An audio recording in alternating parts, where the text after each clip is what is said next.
You ready? I'm ready.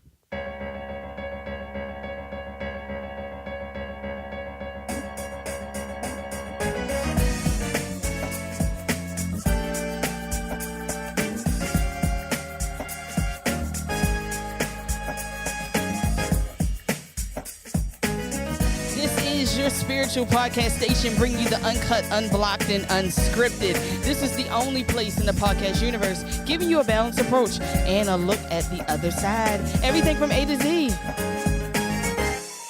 We are live right now in the 1831 studio. My name is Natia Moore. And I'm Anthony Fliggins. And this is Pastor Anthony Said. Welcome, everyone, to this episode of Pastor Anthony Said. Make sure you like, share, and comment, and subscribe on our YouTube channel. We're excited that you're joining us today. How you doing? I'm doing good. And yourself? I'm doing good. Good, It's a pretty good day. Good. How was your weekend? My weekend was good. It was restful. Right, so, Yeah, even though I had to work. Yeah, I wasn't. Yeah, I didn't feel like, it was pretty restful. It was a really good weekend. I think my so I get these and so my life, I noticed that my life started happening, things happen in my life in spurts. Mm-hmm. And so I get a busy 4 or 5 days and then a day off, then it's like that. And I think I'm just taking it as it comes. Mm-hmm. And I'm learning to enjoy it, the busy days and the not so busy days, but I take advantage of the not so busy days because I know busy days are coming. Mm-hmm. And so that's sort of I'm Exactly. sort of getting used to it now. Yeah. And I think it's always been this way, but now I'm paying attention to it. I'm just learning how to go with my flow. Yeah. And that's it's working for me. Yeah. I don't have to force anything. Mhm. It's working for me. So take it as life. Whatever life brings you, Yeah. and that's how I'm taking it. And then I realized that it's bringing me what I give it. Okay. That's why I can respect whatever I Okay. receive. Okay. You know what I'm saying? Okay. So anything that I anything that's happened in my life, I believe it's happening because something that I did, I put it out there, a seed, a seed I planted, a word I spoke, or a word spoken, or a Right. deed done. Yeah. You know what I'm saying? Mhm. So what I'm getting back in life is what I put out, and that's why I'm okay with receiving it, whether we call it negative or positive. Right. And right. so and that's why I'm okay with it. So That's good. yeah. That's So how I'm on seeing those particular days, like when you're catching up, by the way, make sure that you share the podcast wherever you're listening to or looking at. Make sure you share. Make sure you subscribe. it. And like. Listen, thank you to all our faithful listeners on Apple and Spotify and Amazon and all of those podcasts platforms. But no, so those days, do you find that you have to so? If you're saying that the days that you're more restful on, you're able to kind of catch up, it kind of prepares you for those long weeks and those long stretches. Well, yes, I do believe that those restful days does prepare me for longer days that are coming up. Mhm. You know what I'm saying? I do believe that, but I also believe that I have provided something for someone Okay. that allowed them to have some rest. Okay, I see. You get what I'm saying? Mhm. And so whatever I'm receiving Yeah. is because of something that I've done. Yeah. You know what I'm saying? Yeah. And if I'm getting on somebody's nerves, Reciprocity. if I'm getting on somebody's nerves that day, Mhm. I know that I got on somebody else's nerves. You know what I'm saying? So I just got to Yes. roll with it. I did it. Yes. So whatever it comes, you know what I'm saying? I got to learn how to put up with it. Yeah. Because somewhere in the past, I did it. Okay. I And get that's how I roll. So Got it. it's working. Got it. It at least for my psyche, it's working. Okay. Okay. Yep. Yeah. So if I get on somebody's nerves, if I get on somebody's nerves, you know what I'm saying? Well, yes, I got on somebody else's nerves. You know, Yeah. if I help somebody, or if someone helped me, one day I've helped them. You know Right, what I'm saying? right, and right. if someone is ignoring me, somewhere along the line I've ignored someone. Somebody, right. Somewhere, you know what I'm You saying? remember me saying that, somewhere along I've Yeah. done something. Yeah. So I'm only getting back what I put out, Wow. so I can receive what I'm getting, whatever I'm getting. Yeah. And so Changes your life. yeah, Changes yeah. everything. So just roll with it. So I'm Roll good. with it. I'm good. Okay. Yep. All right. Yep. Good. That's So it. we're in our interim period. Interim period. We're coming to the end of this thing. We have already set up everything, and I think we got a good flow here. Yeah. We've been getting good feedback, good reviews, and it's been a blessing to serve our community. Yes. Praying that we're doing better. I'm asking that y'all send some respond to what we are doing Yes. while you're subscribing. You know what I'm saying? Let us know. Absolutely. You know, Comment. if you like it, if you don't, send comments. You know, let us know. Emails. You know, even phone calls. Yes. Let us know. Hey, I like it. I like what I see. I like what y'all doing. Definitely. Y'all can do this better. Y'all can improve. Y'all can critique. We say Right. critiques and criticisms. Yes. We like both of them. You know what I'm saying? we get 'em both. And we get both of them. You know, if you can't critique yourself, You know what I'm saying? Yeah. You really don't understand what you're doing when you Yeah. get into this business. Yeah, it's true. You got to be able to, you know what I'm saying? And all critiquing is self-correction. Mm-hmm. You know, you're able to correct yourself because you see yourself sort of veering to the right, to the left, Absolutely. you know, and you see yourself going those ways. So you look at, you do it before someone else do it. Yes. You know? Yes. And then you go ahead and that's not criticizing. Yes. That's critiquing yourself. Yeah. And there's a big difference. Yes. And I've learned to critique myself. Also just self-correction. Yeah. Do it all the time. And that comes from self-reflection. Absolutely. And so once this happens, you're able to, you know, your turnaround won't be so hard. Exactly. When it's time for you to make just know what you're asking for when you do ask for critiques. Yeah, you know? what you mean? I mean, like when people are like, I want your critiques, I want your criticism, and then you go into what could be changed and it's offense taken. Like, wait a minute. Oh, yeah, you take offense to it. You a hater. You were like, wait, did you? Yeah, I'm just yeah, being yeah. honest about Yeah, what you. yeah. How about it? How about it? How I'm just about it? saying, like, once you ask for it, just know what it Right. comes with. You know, Right, be ready for whatever. And I can roll with the hate Yeah. it's Everybody re- can't though. if it's real. If it's real, yeah. I Don't can roll just be with making up yeah, stuff. don't make up no fake hate. I can't do Right. it. Real hate. That screen was foggy. Real hate. I can laugh at, and I can laugh at it because I know it's real hate. Yeah. You know what I'm can saying? I tell. know you a real hater, so I'm Yeah. just gonna laugh and joke with you. You know what I'm Yeah. saying? Ain't nothing wrong. Ain't nothing. Oh, come on, you just running your mouth. And I can roll with that. Anyway, that's where we at. We got some guests in the building. Yes, we so do. we saved the best for last. Yeah. So we got this week and last and next week. Y'all gonna it's gonna be different, everybody. It's gonna so be. everybody, I'm asking you to buckle up. You know, take whenever seat you on. You know, buckle up because it's gonna be real this week and next week. We saved the best for last. This week, ladies and gentlemen, we got our good friend Mike Thomas, producer, Yes. singer, songwriter. Yeah. A whole lot of stuff he is. Listen. He be and he's gonna be. He's with us today. Oh my God. Yeah. Introduce yourself, man. Oh, What's up, let me put the everybody? camera. Oh, here we go. You got him? Yeah, we ready. Go ahead, You got my man. good side. Yeah, that's the good one. I think that's the good. That's the front. Oh, You stupid. What's up, everybody? Mike Thomas, artist from Baltimore. Yeah. Yeah.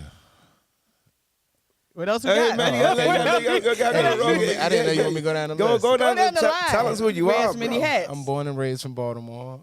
Producer, musician. Yeah. First, I'm a singer. I have 5 kids. It's like, no, I'm playing. I'm just playing. Y'all said Did you see my face? No, Like, oh, I didn't know. no, that's my goal. It's to have 5. I got 3 kids Okay. right now, and you know, I'm a hustler. I'm a hustler from Baltimore that just know how to get it, you know, and try to make things work. You know, I learned that a long time ago. Okay. Yeah. Anything else? I mean, it's a lot, man. It's a lot? I got a book. You know, I want to write one day eventually. Okay. You're going to be an author one day. Yeah, Okay. hopefully. You talking about yourself? Is it autobiography? Or is it a biography? What is it? Yeah, pretty much myself to how I got to where I am now, the journey between being a musician in and out the church. Okay. Family issues Right. and how I got to where I am to be strong as far as doing what I do, because it took a lot. Right.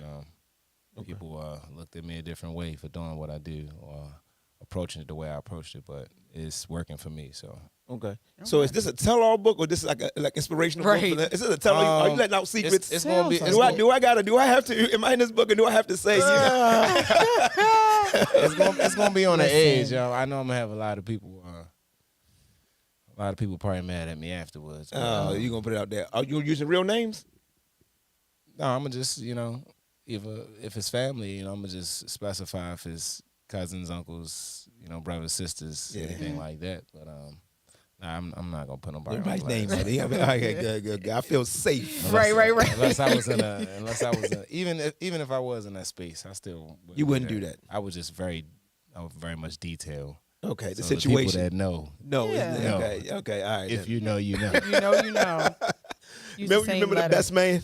Yeah. He put the best man wrote the Oh, book yeah, out. And they oh, put the yeah. fake names. If But you read they it, was mad. yeah, they were upset. They Yeah, knew. so Mike, nobody throwing you off the balcony, right? You're Nah. not. Right. They gotta catch me first. Man. Oh Lord. All right, man. So how old were you? When did the journey start? Um, Let me ask you a real question. When did you know you were going to be who you are right now? When did you know, like, this is where my life is going? How old were you? I was probably about 17 or 18. I decided to do music for the rest of my life. I didn't want to work for nobody. Wow. So when I, got that mentality, it was just more so like no more 9 to 5s. I really ain't even do no 9 to 5s. I did a few of them, started off, but it just ain't work. But I always wanted to make my own money and then use all the, gifts that I have to kind of like, bring my income. Okay. So I was probably about 17, 18 when I decided. Where when you're 17, 18, when you decided, did you have the backing of your family, your friends, or were you like, did you go solo dolo? I mean, just me, I'm doing my own thing, and because I know a lot of people. I don't cut you off, but I know a lot of people who went this direction and decided not to go to school, not to go to college. Yeah. Family would fund you going to college, but it won't fund you when you step out like this. Right. So did you have that kind of dynamic around you? It was kind of in between. My mom and them, that side of the family, they supported me, but they just really supported the music part as far as me playing. Like, I wanted to step out and do more things. I really got tired of playing for people. So it's more so like I wanted to do my own thing. And it really wasn't there because the dynamics in my, my family's church relationship situation. So it was strict. I mean, so it wasn't every time we playing some R&B in the house, some hip hop in the house. It was an issue. Yeah. Until we got a little older. Well, I was already gone by then, but I came around the house then. And I'm like, oh, y'all playing R&B heavy in here. But yeah, that was kind of like my whole switch. I wanted to do my own thing for real. Okay. And I knew that just by being around the people that I seen make it and knowing certain people that made it already, it's just like, hey, I know them. So if they can do it, I know I can do it. Right. Everybody don't share that rope to pull people up, but they'll show it to you. You just got to be able to catch it for yourself and move. So that's kind of where I've been at. Okay. Tell you. Yeah. So what's your definition of making it? Like, what does that look like for you? For me, it's when I ain't got to worry about no bills. Okay. Okay. When I ain't got to worry about no bills, and I mean everything from kids to living to vehicles to clothes, shoes. When all that basis is covered, I think I'd be fine. And I know that comes with something. You can't just have all that and not have money. So Right. overall, the money factor, so I can do the things that I want to do and the things that I need to do, because it's a lot of things that need to be done. In my life and other people's lives that I know that need the help, they just don't have that. They just don't have that stepping stone right there. Right. And same thing for my family, friends, even people that I don't have a good relationship with. I kind of like just want to be arrogant for 2 minutes and just be like, Not arrogant. yeah, just be like, And show it off in front of damn, those. right. Go get that done. Don't ask me no questions. Yeah. Immediately. Yeah. Yes. So can you tell us the difference? So would you call yourself a rebel or a trailblazer? Are you in the middle of both? Because stepping out like that, you can be seen as both. And you have your for those you don't know you, well, they're gonna learn you today. So do you find yourself, going in between trailblazer, aka somebody else got to come behind me, so I make sure I'm doing it the right way, or rebel, I have to step away from what I was taught, some traditions, and just do it my way, no matter what? I would kind of put it in the middle. I would call it a treble. Okay. I like that. Okay. Thanks. At the end of the day, I think everybody likes validation at some point, not even just validation, more so like, guidance too, or more so of, even if you don't going away, hey boy, you're doing it right. You're doing it right. Versus, or people that's in your corner that can actually just put you in positions versus just trying to see you do something and you just struggling. But at the end of the day, I'm fast forward too. I think out of the whole family, it's me and my sister. That's me and my sister Hope. That's pretty much the runts in the family. You call them runts? Yeah, so we Okay. more so like the ones that just stepped out and did whatever we wanted to do. Right. Even though we took flat. Yeah. But the family, no.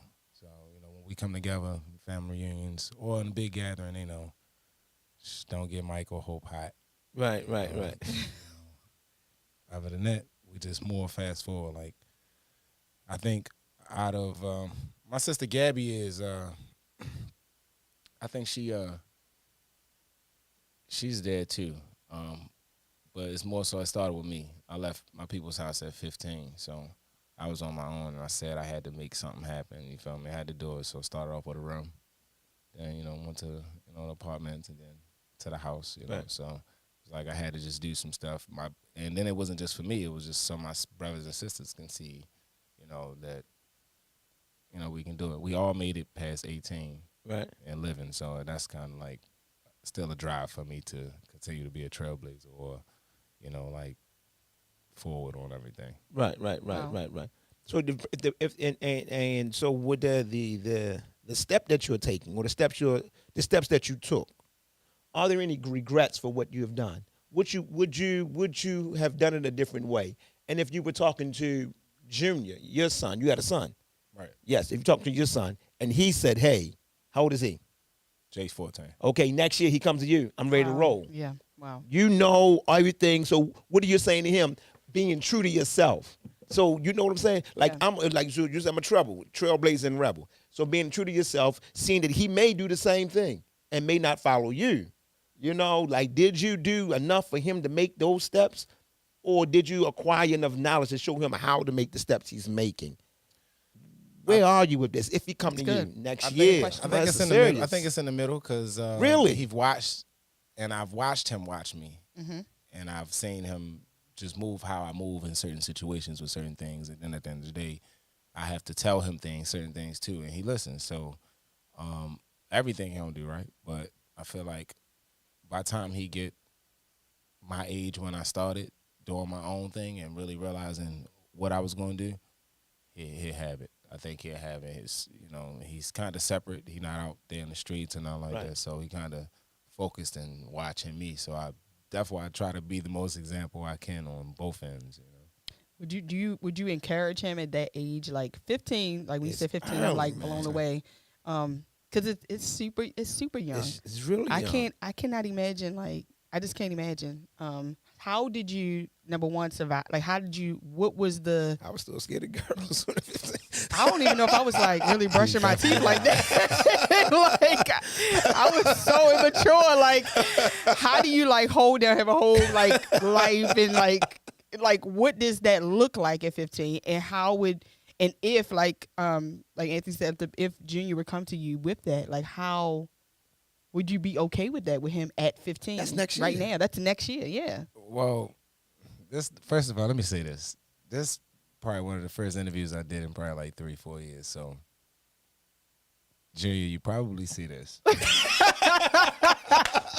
This your camera right here, Junior. Son. But he has. I already. You know, I caught Jay. You know, I was a loose cannon around 10. So really, yeah, man. What does that mean? Loose cannon.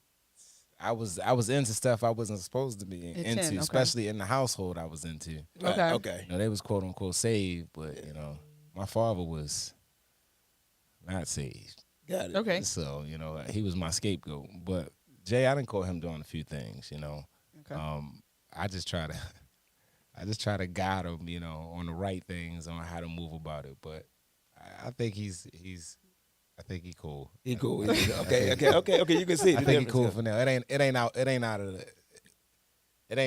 of pocket. Cause around 14, shoot, I was sneaking girls in the house. Man. Wow. I was, you know. Okay. Mind you, I was already open. My mind was open at 10. So. Wow. Yeah. So Wow. 14, 15. I'm in middle school. That's a lot. Going to high school. How do you balance that as literally a child? Like what is going through your mind as a 10-year-old boy? You know, because that's a boy.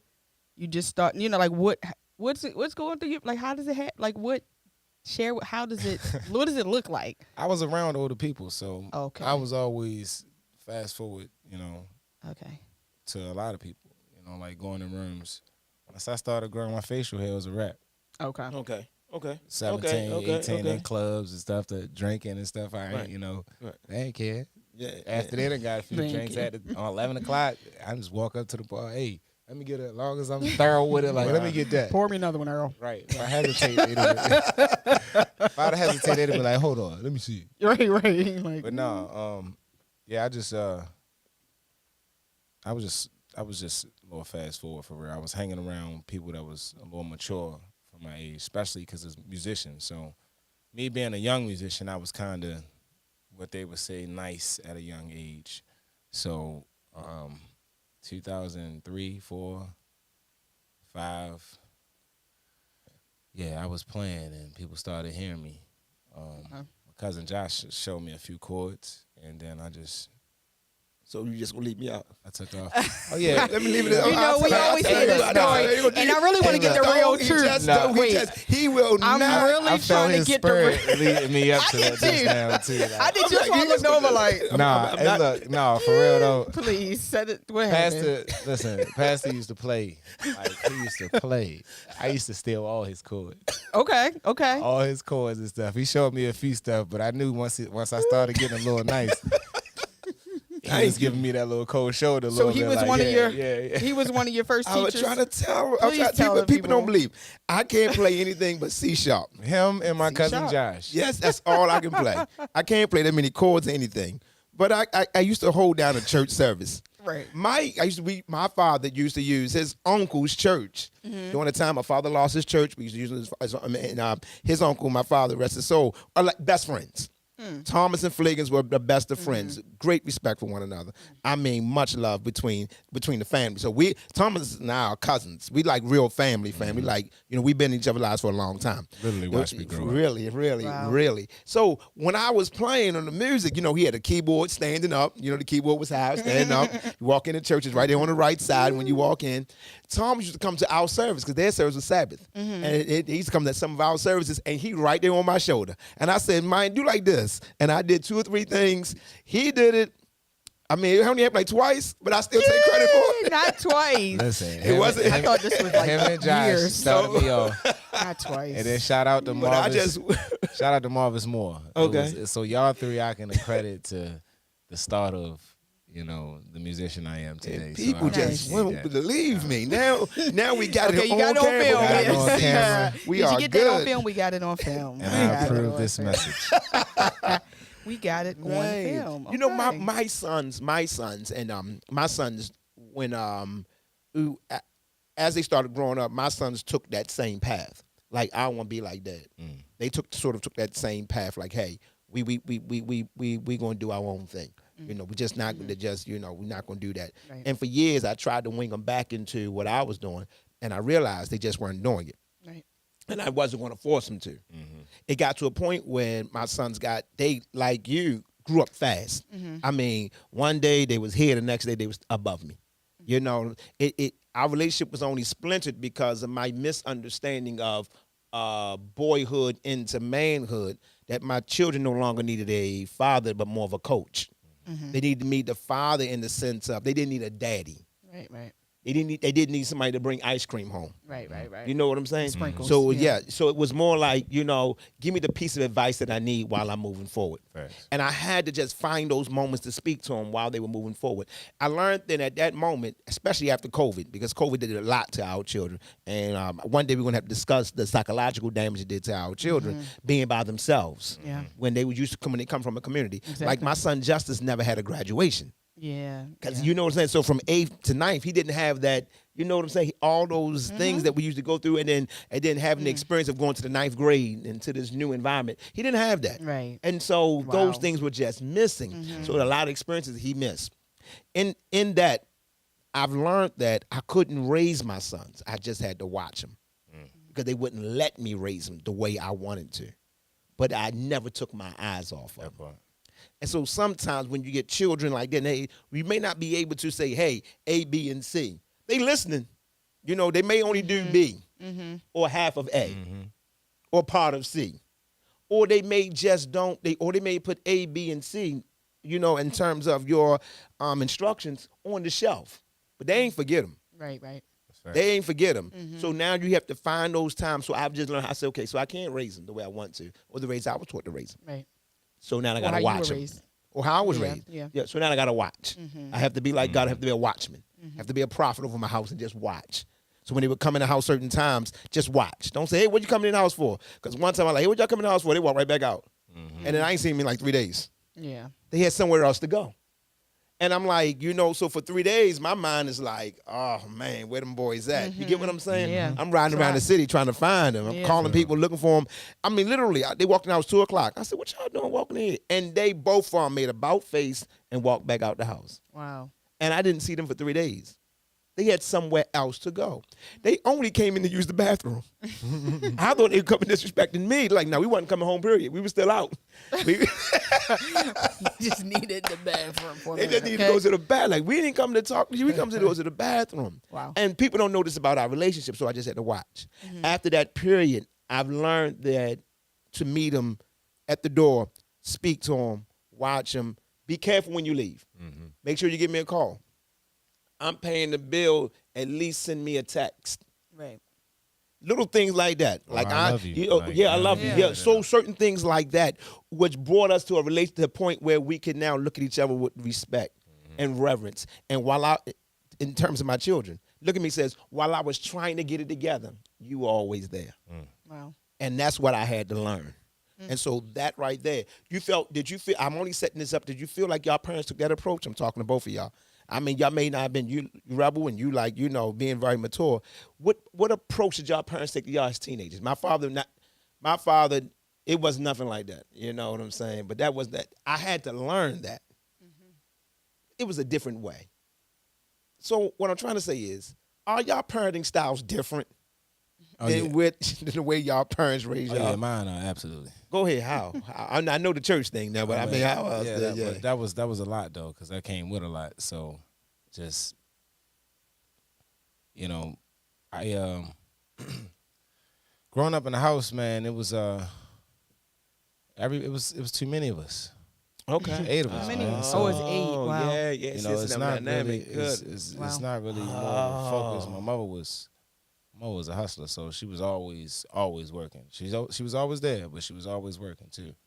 And my grandma was alive, so it was between my grandmother, my aunt Rolanda, God rest both of their souls, and my mother. So they held it down, but it wasn't on top as much as they are now with Gabby and KC, two youngest of the family. Like now they like, we like, where was that? Right.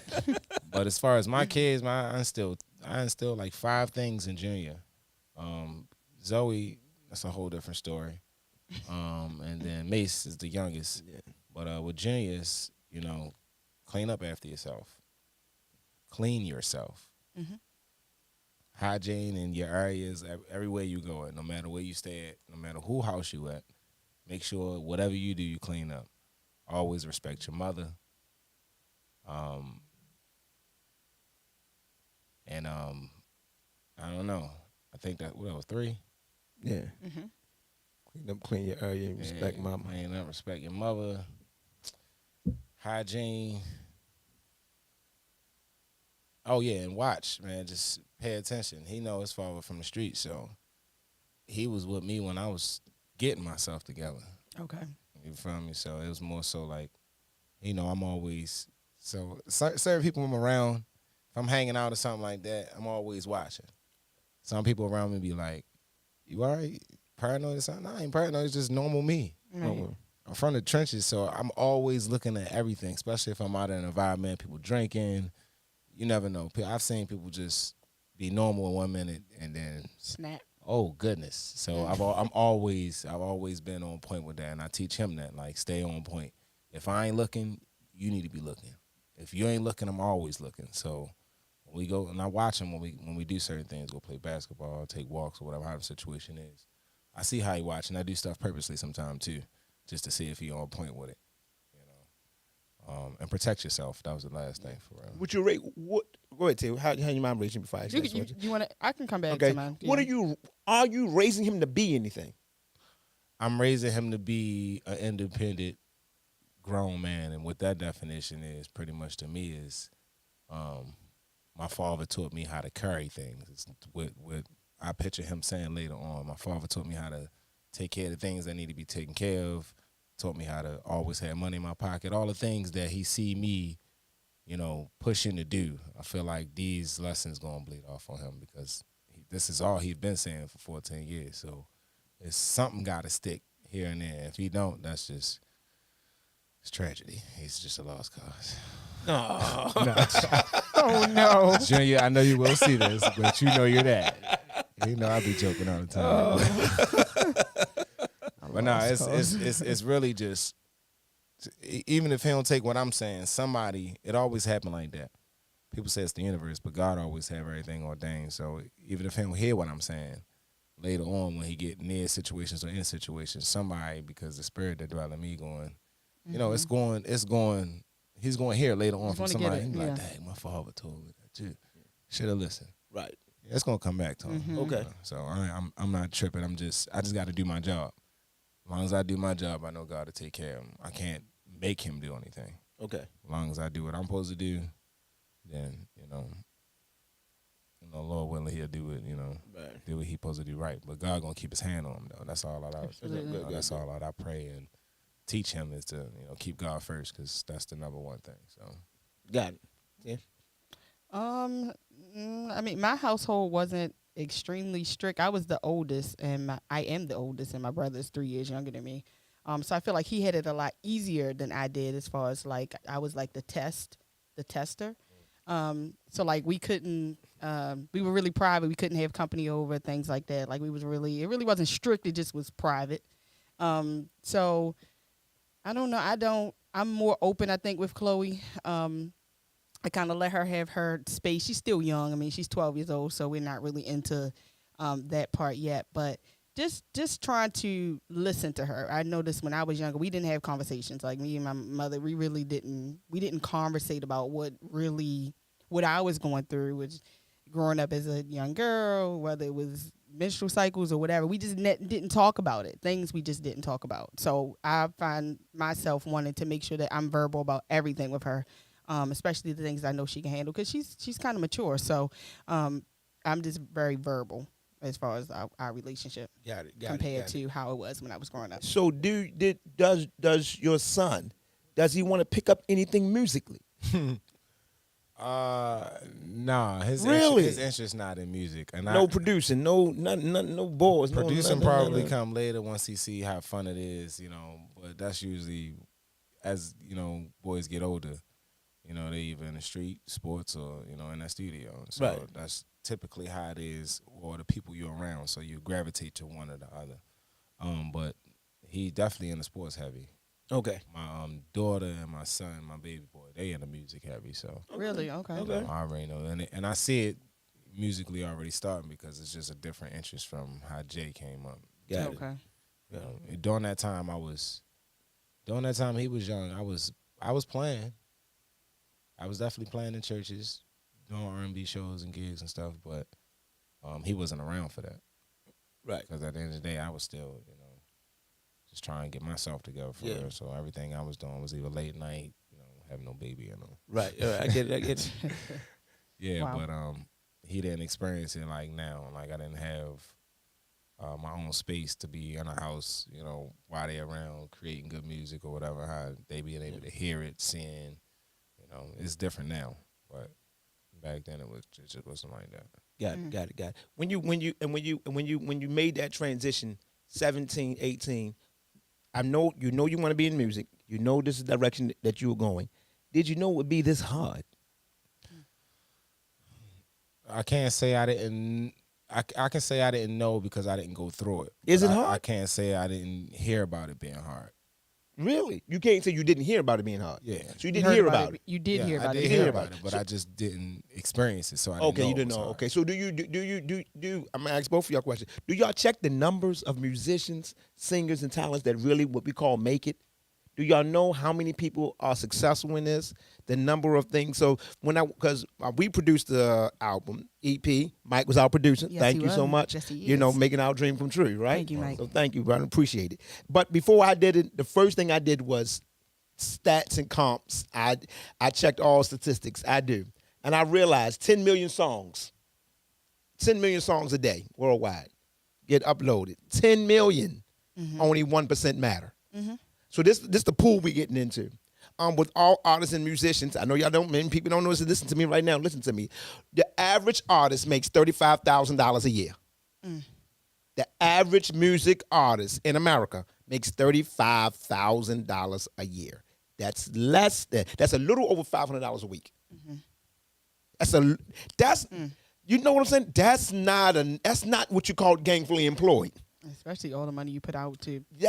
So I went through all it, and I tried to figure out how many church albums go out, and how many, you know what I'm saying? I'm going to do how much, how often does music get played? The artists get, X amount of percent per every time they hear it, and each time the song is heard on the radio, you get 2 cents. Right. 2 cents. Yeah. No. I said 2 pennies. Yeah. That's the brown ones, y'all. They done. I gotta let everybody know. Got them no more. I want to tell everybody because everybody live in the dream world, and flickers bring you to reality. Yeah. So when you get into it, at least you know what you're getting into. Exactly. And so, did y'all know this? Did you know this when you get into it? And you're like, nah, I'm gonna make it. I'm gonna be like, the next big thing. And see, I didn't know all the detail because I started on music around 2011. I put out my first album in 12 and went on tour straight from there. So I didn't really get to understand everything about how it works online and this, that, and the third, streaming, this, that, and the third. Plus, streaming wasn't even even like a big thing then. We were still pushing CDs. So the crazy thing is, somebody hit me the other day and was like, I don't even know who it was on Facebook. And sorry if you see this. Sorry. But they sent me a picture of my first original CD. Wow. I don't even have it. Wow. Hey, can I get that? That's what I said. I said, hey, can I meet up with you? Right. Let me have that. I pay you for it.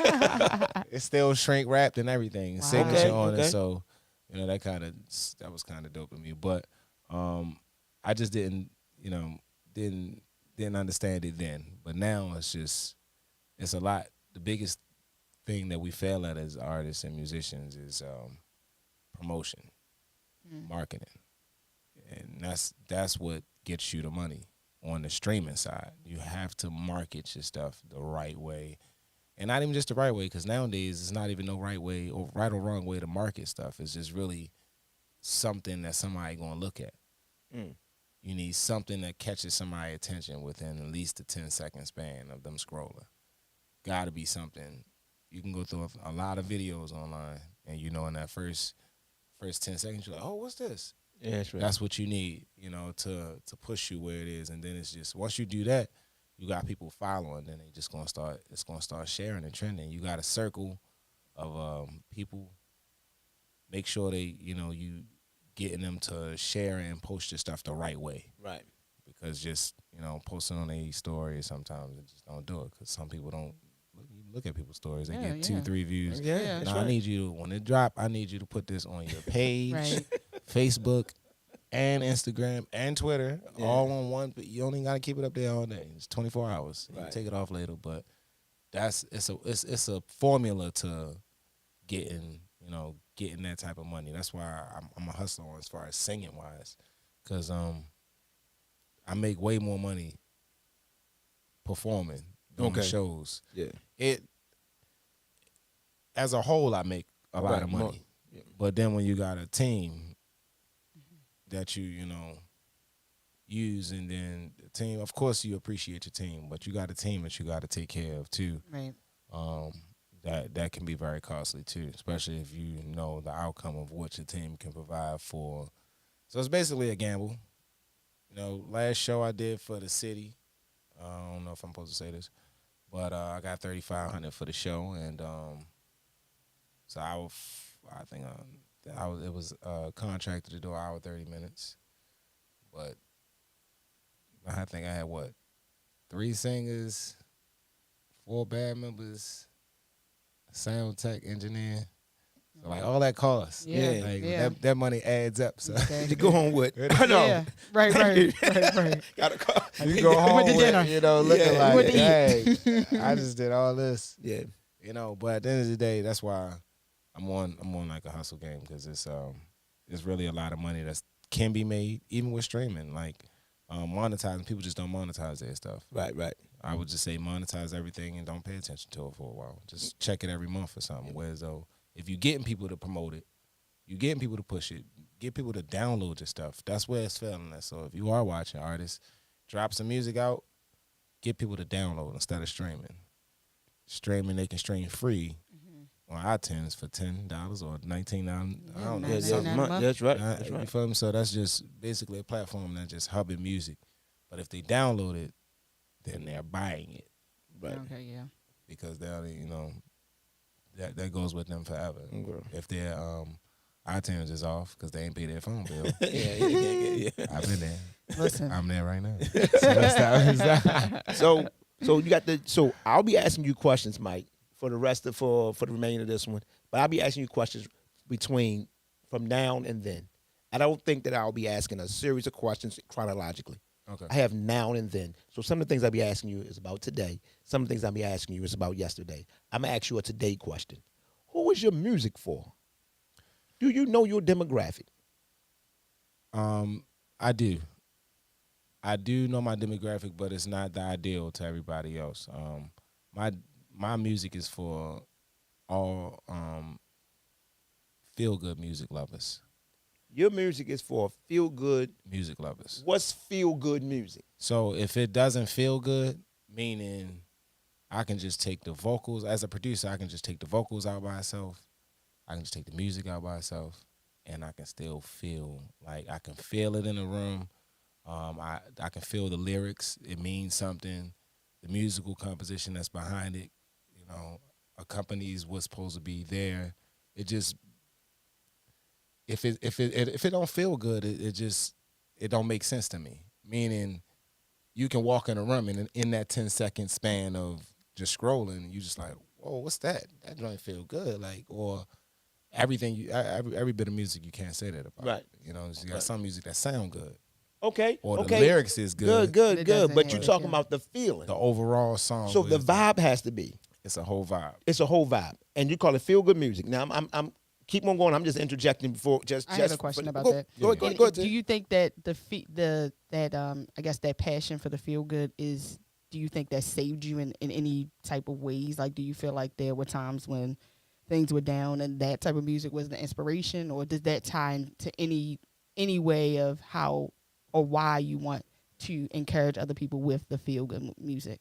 I would say I'm a watcher, so I watch what people respond to. Okay.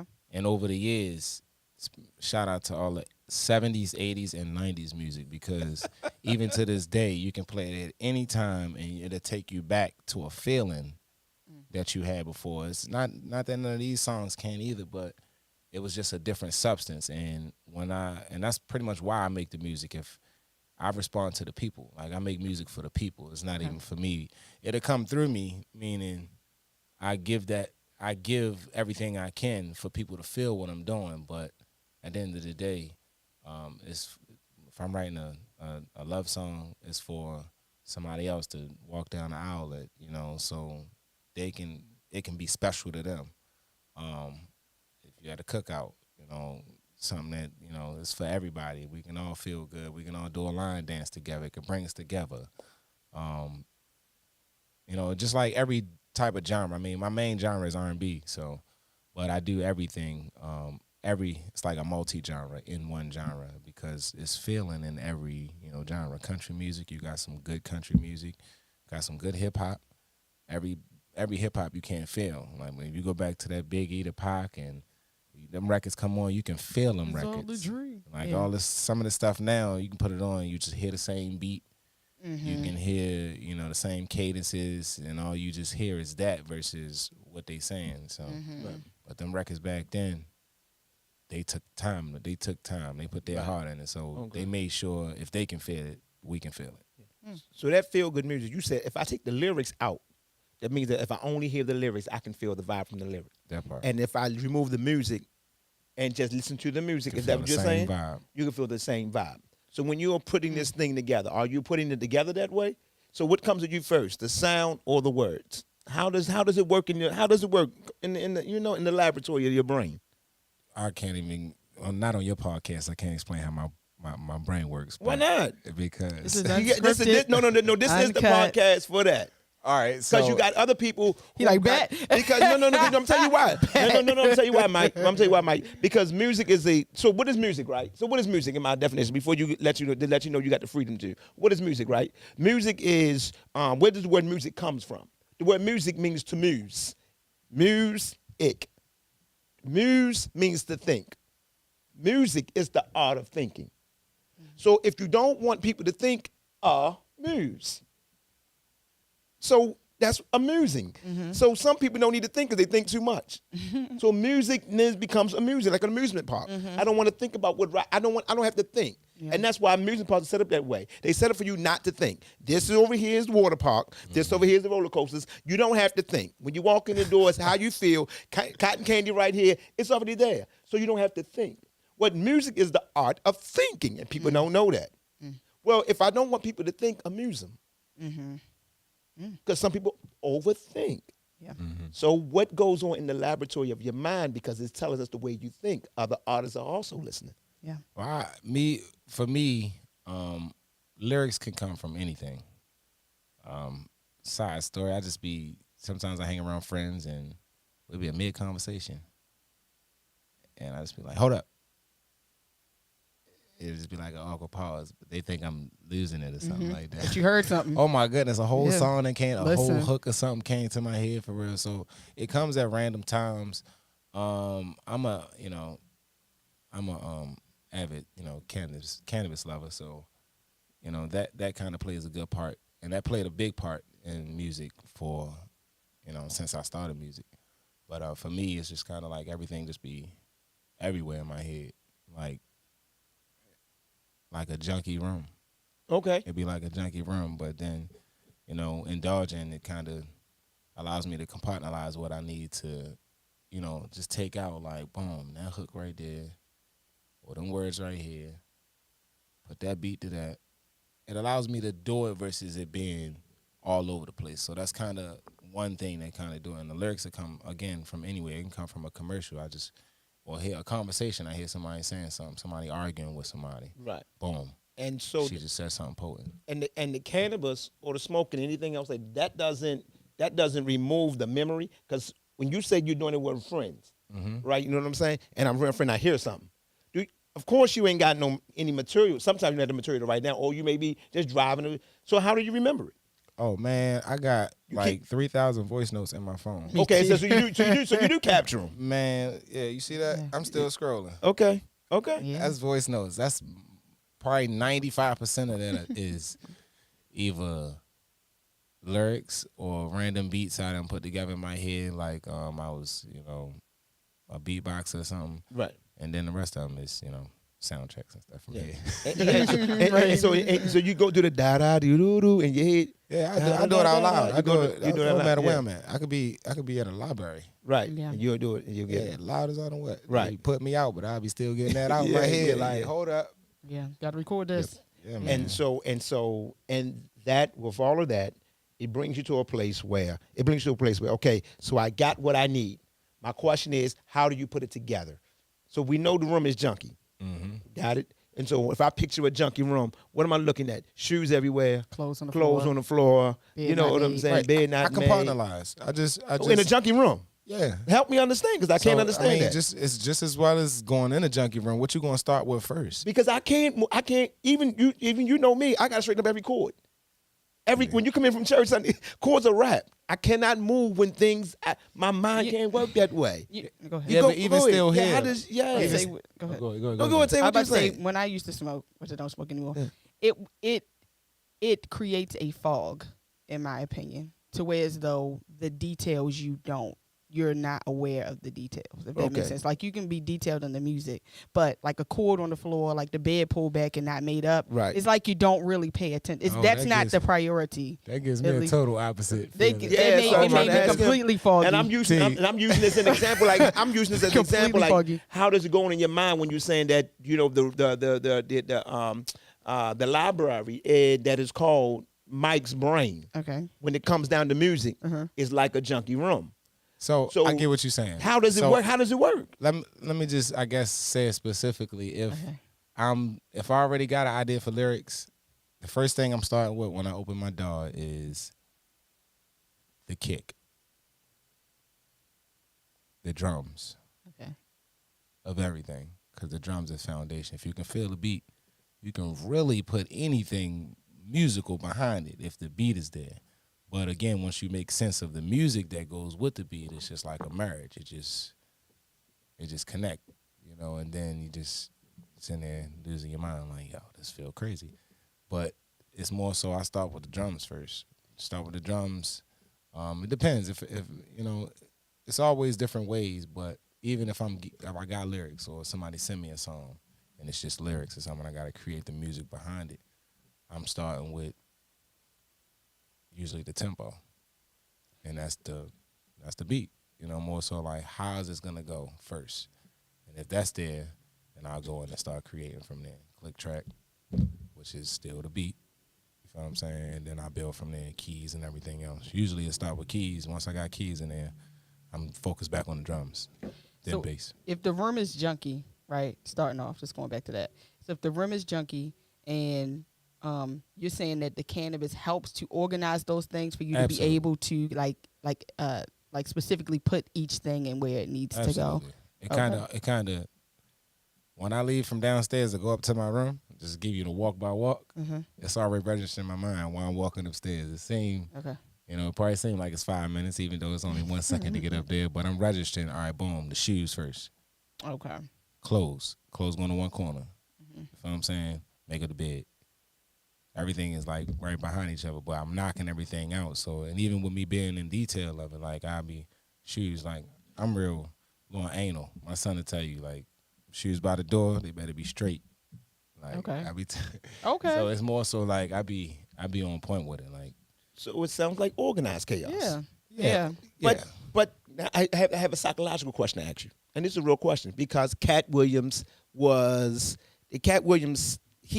were saying that he does the same thing, and that is create chaos to find order in his comedy. Because Cat Williams, if y'all go listen to the interview by Cat Williams, y'all notice Cat Williams don't do no small comedy sessions. He doesn't do any small. You have never seen Cat Williams in a small. Sometimes comedians, if y'all don't know this, comedians usually go to small little back alleys, small rooms to sharpen up their skills. Cat Williams, you have never seen Cat Williams in a small back alley, show doing comedy. Yeah, no. He said he don't have to do it because he said, I trust what I do. And my audience give me what I am, and I give them what they ask for. I am them. So you'll never find me in some little hole in the wall trying to sharpen my skills. That's for them. That ain't for me. And what you saying, not to cut you off? Go for it. That's the mentality I had since That's what I was asked. That's what I'm asking. You can't catch me at nobody's open mic. I'm listening. Or nobody karaoke unless two things. Unless the DJ I know, less security that I know, and they say, yo, come through, and just come on in.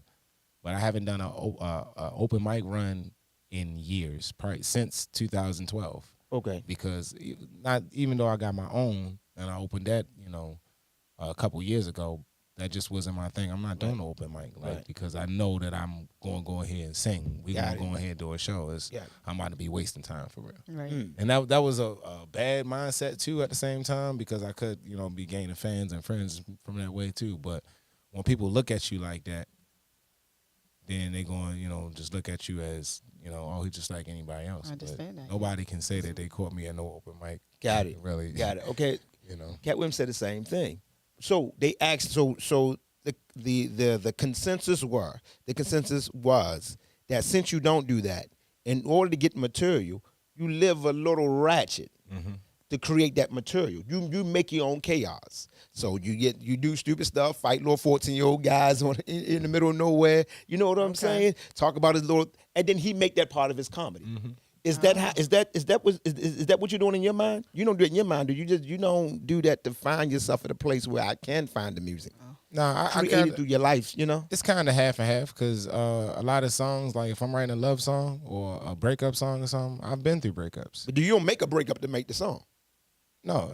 It is just I've been through breakups, so I know how it feels. So, and I know that I'm not the only one that feel or have felt that way out of all the millions of people in the world. So I know it got to touch somebody, if it's, 500,000 people in Baltimore alone. Uh-huh. It got to be at least 200,000 that done went through some stuff for real. So, if I can get it to them, I'm sure they can, relate, even if they just hear it from one time. So that's kind of the way I think about it. Even with happy songs like, cookout stuff or party stuff or, inspirational stuff. Like I live what I sing about. So any record I got, everything I've done in there. So it's like I just try to speak for myself because I know I can relate to somebody out there. Have you ever, Tig, I got a million questions. Go ahead. Go ahead. Have you ever written something you didn't experience, and can you tell when somebody is singing something they've never experienced? No. You've never written anything that you've never experienced? No. Can you tell a person who sings about love but he never been in love? Or singing about the streets when they really haven't been in the streets? Can you tell, like, nah, that's not real? You can't really tell. I can tell people preaching. You ain't living that. Yeah, you can tell. See, certain things, it depends. On CD, on records. Writing. On writing, sometimes you can't tell. You can't tell, yeah. Because people going to put what you want to hear in there. Mm-hmm. Okay. But one thing you can't hide is the passion of when you execute it. You know, like when I'm on stage, people will know, like, oh, that boy singing that. He really feel that. Right. That means something to him. Versus me, just up there, But on CDs, anybody can go on the studio and be like, I need you to roar. I need you to make me sound convinced or something like that. You can do it anyway, but you can't hide it when you're showing it. Yeah. Okay. One of the things I respect about Kanye West is Kanye West never tried to be a gangster rapper. Never. And he made it not trying to be, you know what I'm saying? Mm-hmm. He made it not trying to be that. Mm-hmm. There are no drug in the trunk stories. Right. There is no trap songs. There are no guns in my back pocket while I'm walking. He got some stuff that he talked about, some stuff in there, and especially in the Graduation album. Okay. It's just, to me, Kanye was. Talk about dropping out. No, Kanye was pretty much just doing stuff because he didn't understand, and then he was doing stuff to fit in. Meaning? Like a lot of stuff he done, like a lot of lifestyles. I mean, if you go through some of the songs, like, it's just more so from my understanding, he went through a lot of stuff. He tried some stuff. It ain't worked.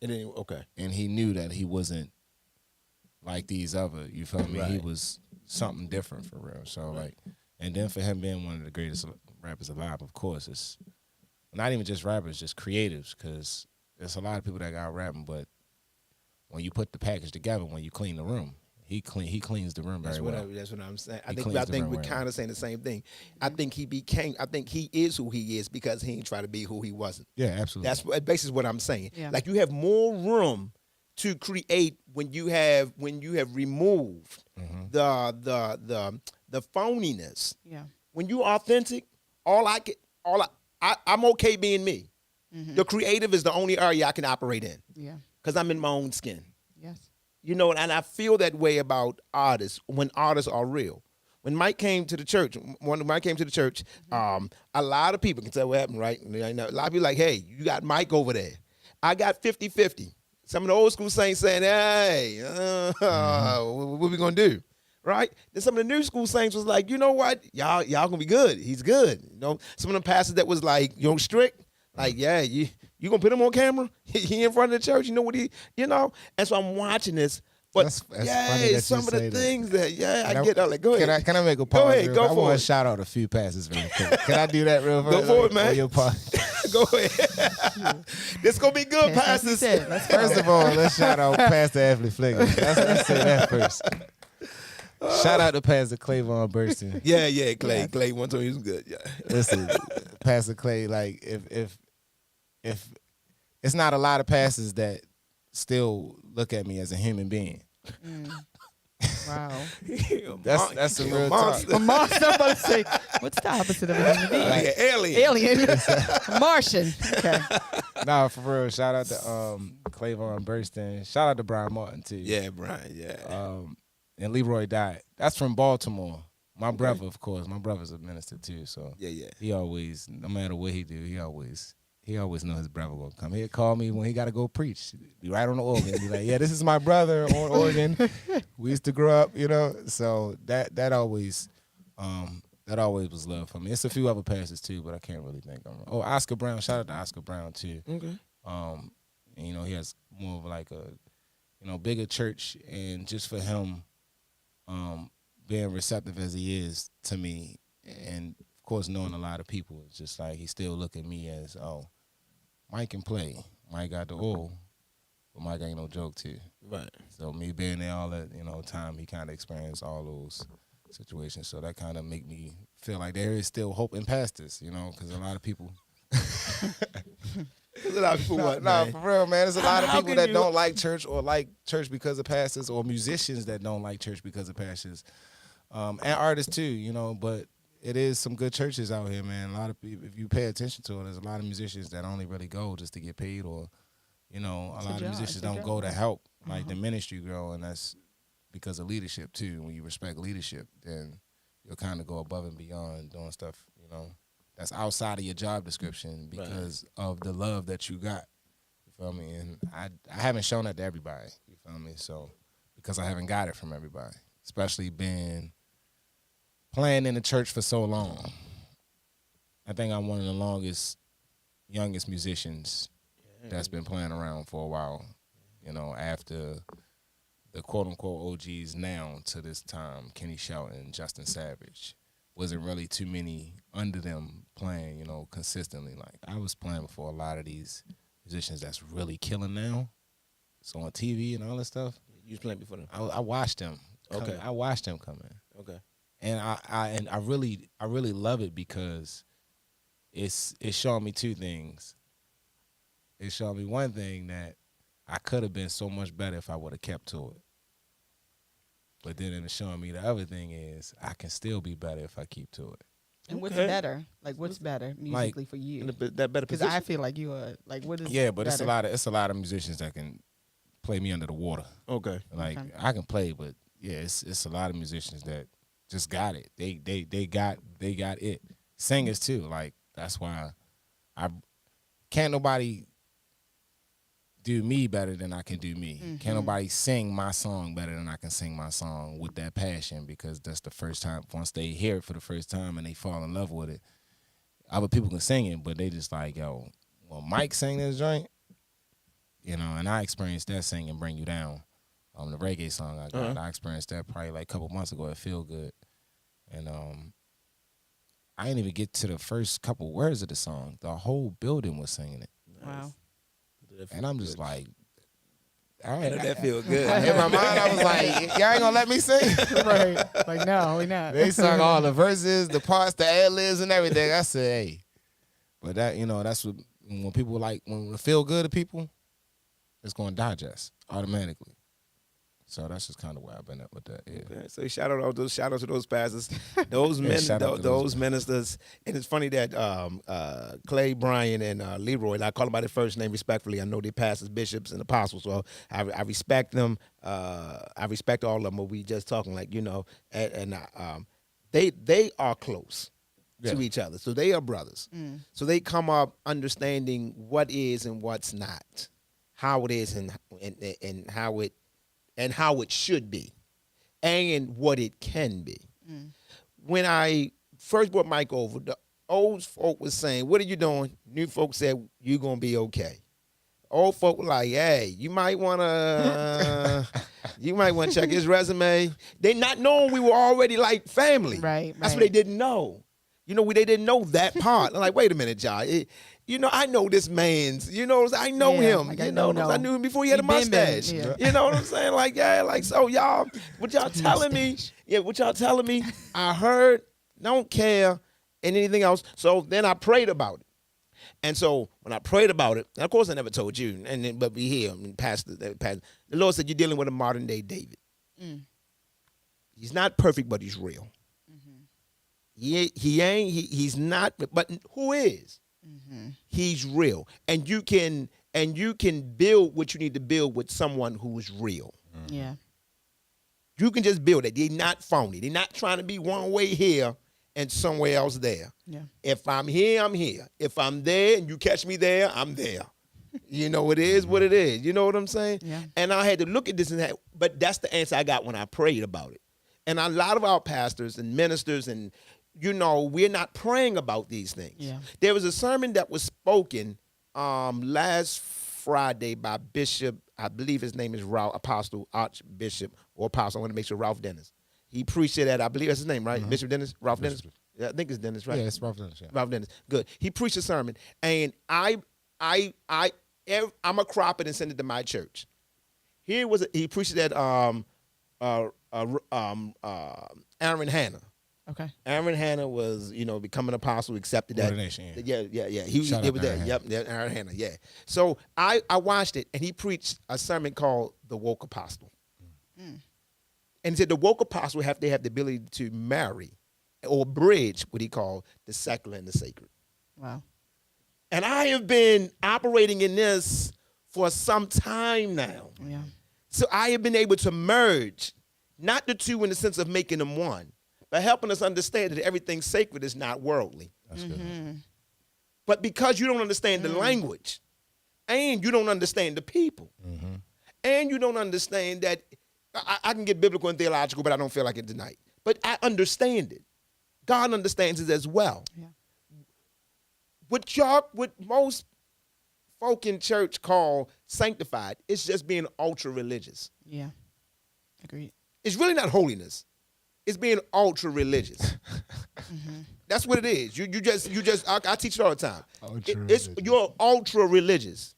You know what I'm saying? Yeah. If you was a Muslim, you were out Muhammad. And if you was Catholic, you were out Pope the Pope. You know what I'm saying? You just ultra religious. Yeah. You big hitting better than the best of them. And I'm like, y'all don't know the difference. And I told people, you do know if you use church as a drug, you're getting high for this. Yeah. It's the same high as getting high for anything else. Yes. You're using this as if you're using it as an escape. Yes. Improper use of. You're using it's the same thing. You're trying to get away from something. Yeah. So I'm coming in like, hey, we ain't trying to get away from anything. We're trying to be equipped to go back to it. That part. It's a big difference. It's a major difference. So when I started learning ministry like this, and then after Mike then brought other people in the church with him, that I'm looking like, what are we doing?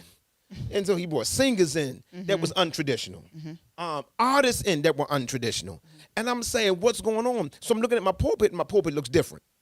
Because if you see my pulpit now, it don't look like it looked pre-COVID. Yeah. It looks completely different. Now all of a sudden, Fliggins letting anybody on his pulpit. No, Fliggins don't. No. I know. I pray. Yeah. I act. These people here got good hearts. Yes. And they got good hearts. And God does not judge the outward appearance. He looks at the heart. And it made me look at ministry in a different light. Because now if the heart of a man or woman is pure, the rest, all the other things that they experience, they may experience because of their upbringing, what they had to deal with. Some of them had to raise themselves. Yeah. Still dealing with. Some still dealing with some stuff. No one's talking about the inner demons. Right. Why I got to deal with you know what I'm saying? So I'm dealing with the pressure of all these inner demons. So on the back side of my brain, I got all these demons I'm dealing with. And on the front side, I got 12 bills that I can't, you know what I'm saying? And I'm like balancing all of this. And then what you going to do? No, I just sit in the back. They too gifted, too anointed, too powerful. No, that's not the way it works. You can't handle it. They don't belong in your church. So now I know who I'm dealing with. And so God, give me a word to feed them. Give me a word to minister to them. My church, like, man, I used to preach an hour and a half. I said, no, they don't need that. I cut it down to a half hour. No, Tia. Oh, yes. Amen. Hour and a half. Choose sometime. Me. Because the church folk just give me more, you know. We want more. I was one of them. Come on. Don't stop. I get on the floor 11:15. We don't leave till 1:30. You know what I'm saying? Oh, yeah, it was late. We was late. It was Not late. cutting you off, Go though, for it. but what you saying is real much facts, though, because, like, Gabby is one of my best friends. Oh yeah. She don't do nobody's church, man. She don't go to nobody. She don't like to listen to no preachers, man. I love her. Gabby, you probably gonna get me for this name. But Gabby is as hood as it comes. Oh my goodness. She sings sweet and everything. She definitely has that down pat. Right. But she don't play no games. And for you to have her, and you run your business and your church, very great. And you take care. Pastor Flick can take care of business. Yes, he does. So even though we're hired here, right, and we do appreciate it, we love God at the same time. And for you to have her here, wanting to hear, and after we leave here, after the game is over, we still talking about, man, Pastor had a word today. I'm looking over at her like, oh yeah, he did. A little accent. Oh yeah. I said, oh, you was listening. Yeah. But it's sinking because since she been here, I haven't been.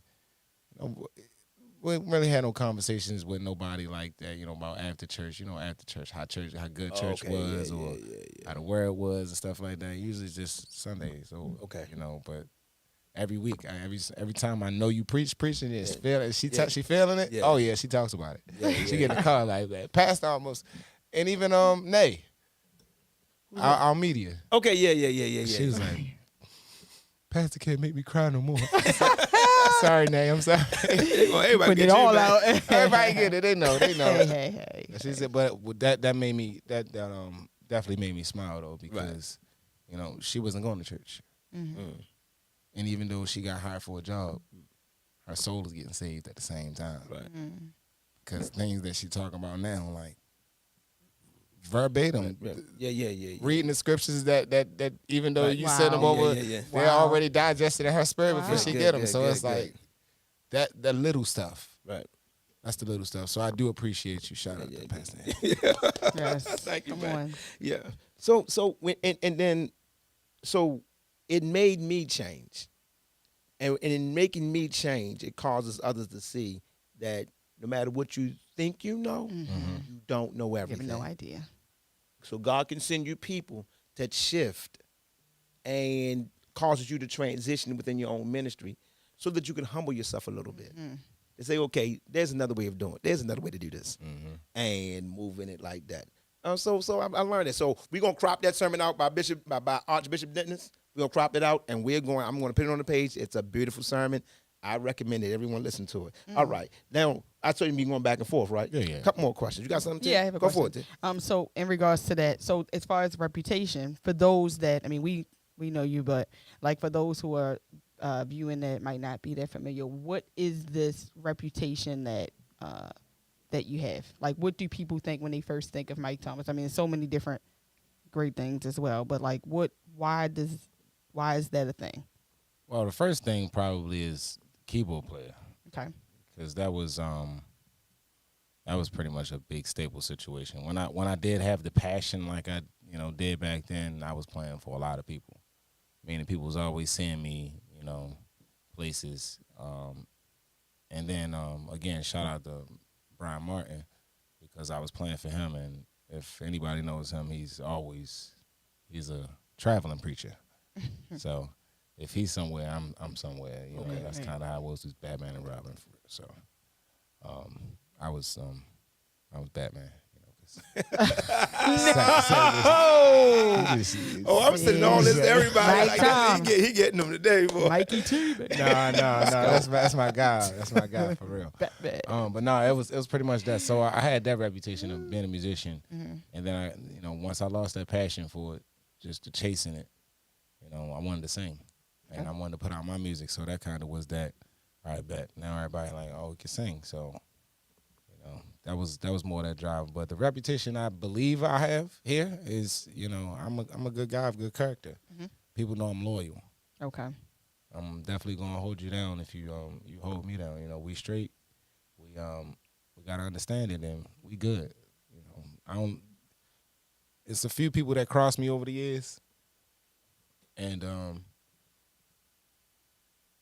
it really hurt.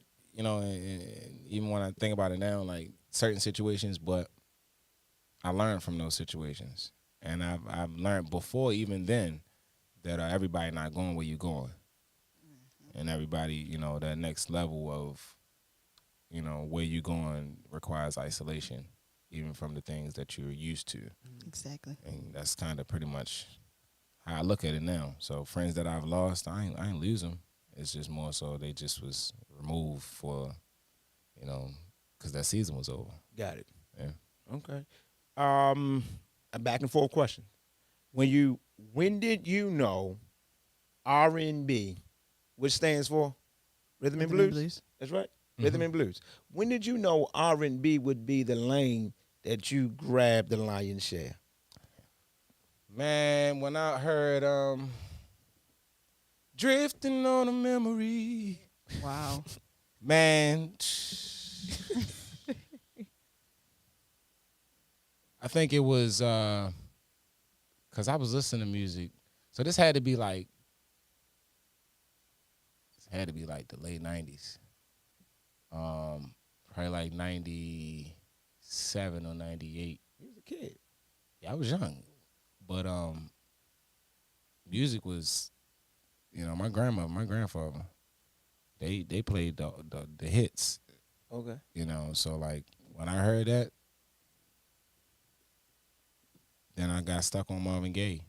Like I was just listening to stuff that I wasn't supposed to be listening to, so that kind of made it a little spicy for me. Got to sneak and listen to it, right. And then it just became addictive. Like, Okay. Then I just realized, like, man, this feel like church. Wow. Explain. Like I feel like everything from R&B comes from church. Mm-hmm. I feel like church is the foundation. R&B is just on steroids. Okay. So it's just like we just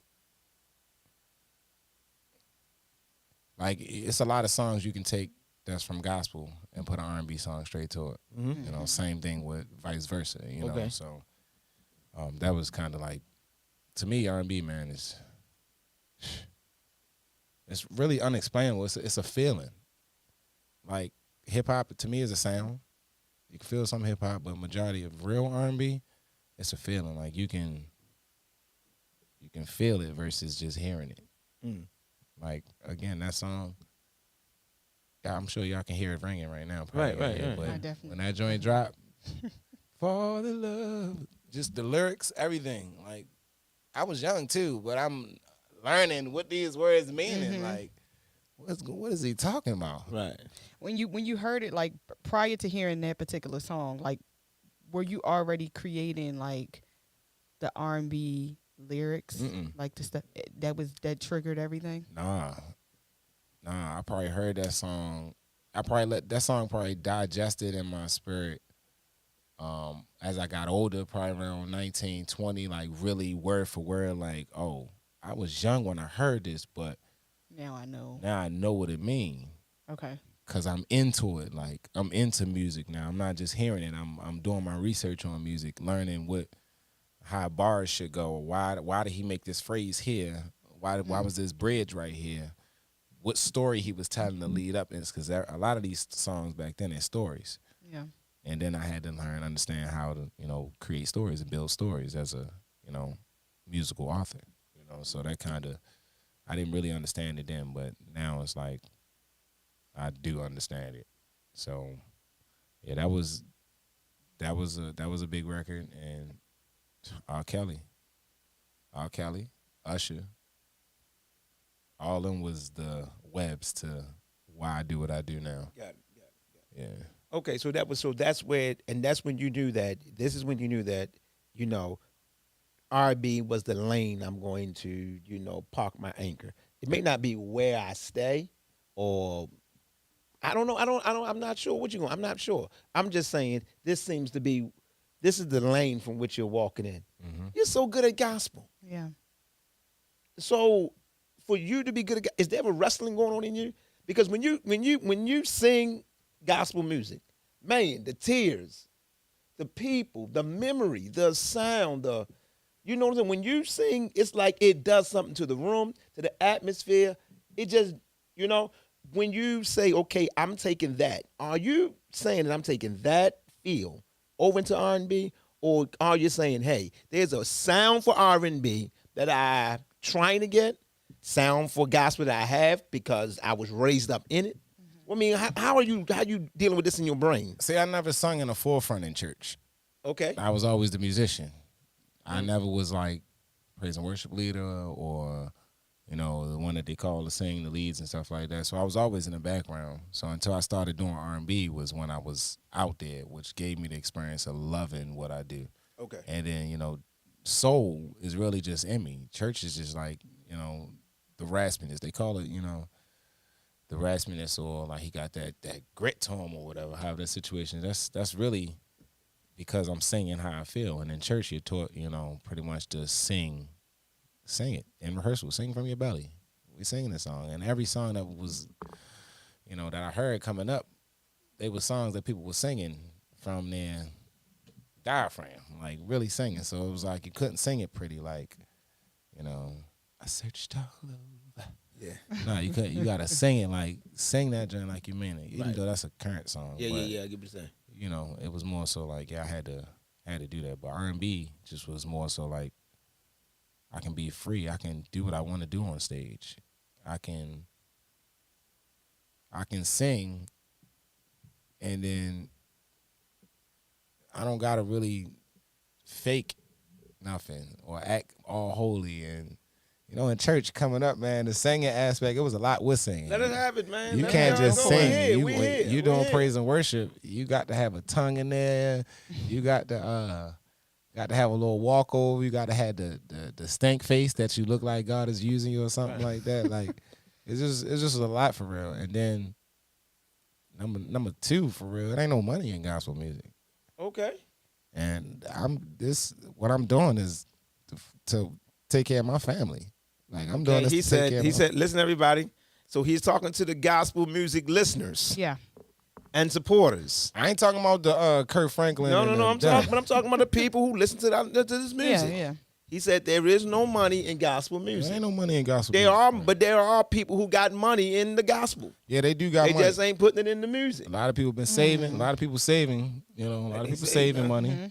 Because they ain't splurging on doing what the world will be doing because they, Okay, want to be quote okay. unquote holy. Okay. Then you got a lot of people that just they putting a lot of stuff into businesses and stuff like that too. A lot of gospel artists, but at the end of the day, it's not really like, It's not lucrative. nah, man. You can pick one of the C-list hip hop artists right now, and they can go make $150,000 for one song. Song next day out that came out, a college paid what's his name, Roddy Rex? Is it Roddy Rex or one of them? It's one of them. But I seen the interview. They paid this nigga 50 bands to perform a song that wasn't even out yet. Wow. Okay. That they just heard through somebody. Just like if you just send me a song right now and say, hey, I need you tomorrow. Right. And so in college, 50 bands. I ain't got no music out. I ain't got nothing out. I barely put this song out. Got it. No matter.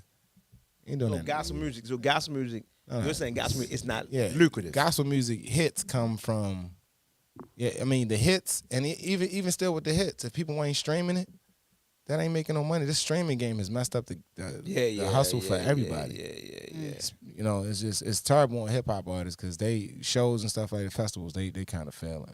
People come out to see singers and stuff like that. Pay the money for that. You feel me? Yeah. But it's just it's really not no money. You got church and stuff like that. Yeah. Preaching and stuff like that. That's why they doing other stuff. Mm-hmm. Jake's ain't just preaching. That's right. I believe it. You know how I believe it? Because during the pandemic, most of them singers became pastors. Like they just opened up churches. I'm like, why do you open up a church? Like, yeah, I know there's not a pastor. You needed some money, and that's why you couldn't touring, wasn't traveling, so you opened up a church. And a lot of singers, gospel singers, became pastors during the pandemic. No, that was not a calling, y'all. That was a business move. You got to be famous to get $10,000 coming to a church. Okay. You got to have a name. Okay. You just got to have a name. Like, you got to be I know Kurt probably making more. That's why he don't do just random church stuff, too. They doing arenas and stuff like that. Yeah, definitely. Like, when that's, and it's kind of like you just setting yourself up to know that I'm not doing that stuff. Beyonce was my first example of that. Like, she's one of my favorite artists of all times. Okay. And she's not the greatest singer to me, because Brandy is the queen to me. But Beyonce is overall one of the best artists. Just as far as if you listen to any record she got right now, it's flawless. Vocally, musically, mixing. Her grind, high performance. We ain't even get to the shows yet. Yeah. The live shows be just out of control. Yeah. It's experience that she want to stay with you, so you will spend that $2,500 next time she come down here. You feel what I'm saying? So it's like, and not saying that and I know gospel artists that give a good show too, but it's they're not making that. Okay, they're not making that. I have a question. So when you sing, obviously for me it's extremely authentic. It's from the heart. It's whether it's R&B or whether it's gospel. But when you were saying that, like you noticed that, I guess some people have to put on like you got to do a tongue or you got to do these things. Do you ever have you ever felt like you've had to do that? Do you separate that from yourself? And do you believe that those that do that or into that, that's not like real, or it's phony, or what's your outlook on that? I mean, I'm not gonna blatantly say it's a phony situation for people to be doing that while they're doing praise and worship, because some people do feel God, and it does move, and we'll all understand if you feel God, because we done felt Him right after that, or before the tongue came, or before the quicken came, or however the situation is. Yeah. The Holy Ghost speaks to each other, but at the end of the day, as far as me, I just never felt like I had to. I feel like God has used me before, singing in church. Now, I've sung in church, but I think I only led praise and worship here one time, but I don't do that. I don't get up in front of people, because two reasons is I'm not that holy to be really, in my mind, sitting in front of people, presenting something if I'm not ready. My spirit got to be right if I'm leading praise and worship. Like, everything got to be to me, because even within that little bit of time, that's my position to do what I got to do, save souls, deliver, you feel me? Deliver what I need to deliver and get out the way and let God do what He got to do. So that's one reason why I look at it, and I know it's a little deep, but at the end of the day, and then the second reason is, as an R&B singer, I don't like singing in church, because I might slip up and say, hey, baby, or honey, or sexy, honey, or something like that. And then saints will be looking at me, and it gets you feel too good. Bad killing, you just be like, all the cuties with your hands up, like, like no. Wait a minute. No, but yeah, that's just I don't know. That's not my thing. Preaching, even, I never looked at it. Some people just, I think I could do that, or preach, or think they can just make some bread off of preaching or whatever. You won't see me put myself in those lanes. Okay. Will you ever make a gospel album? No. I'm not even going to say no. I would say I would like to not to. We knew what you meant. I would like to not to. Yeah. Why? Because it's just not my thing. You don't owe the gospel community anything? I don't owe the gospel community nothing. Really? You started in the gospel community. But what do you mean? We go down stories. What I mean by yeah. What I mean is, do you pay homage to what you come out of? Yeah, the gospel music and the gospel scene ain't put me on nothing. Is writing the album? I mean, just putting the album out, paying homage to. If I was in my mind, it would be. What the gospel to me industry do for me? You came up through gospel. I've been doing music here. I taught you your 3 chords. I've been doing music here. I've been putting out music. He wants you to write an album, okay? No, it's not happening. Go ahead, man. I've been doing music. I put music out since 2012 here. Okay. Just about all the radio hosts. Uh-oh. Y'all know me. Okay. They know me. Okay. It's about 95% of them. Currently probably you got new heads on there. But during that time, yeah. I knew pretty much all of them. So it's just a no. Yeah, I mean, it got to take something to really push me there. God forbid if anything happened to my mom's or something like that. Yeah. I would do it because I know that's what she wanted me to do. I think I'm saying the same thing. But that's kind of like I owe her. I don't owe the gospel industry nothing. But it's gospel music. I would. But you wouldn't be doing it for the purpose of giving back to the gospel community because he. I mean, and shout out to the gospel community, of course. I love it. You know, don't think, because hey, y'all ain't been calling me at your church anyway, so it's not bothering me, you know. But even still, you know, if you do, it's gonna be a blessing. You know, we're gonna turn up.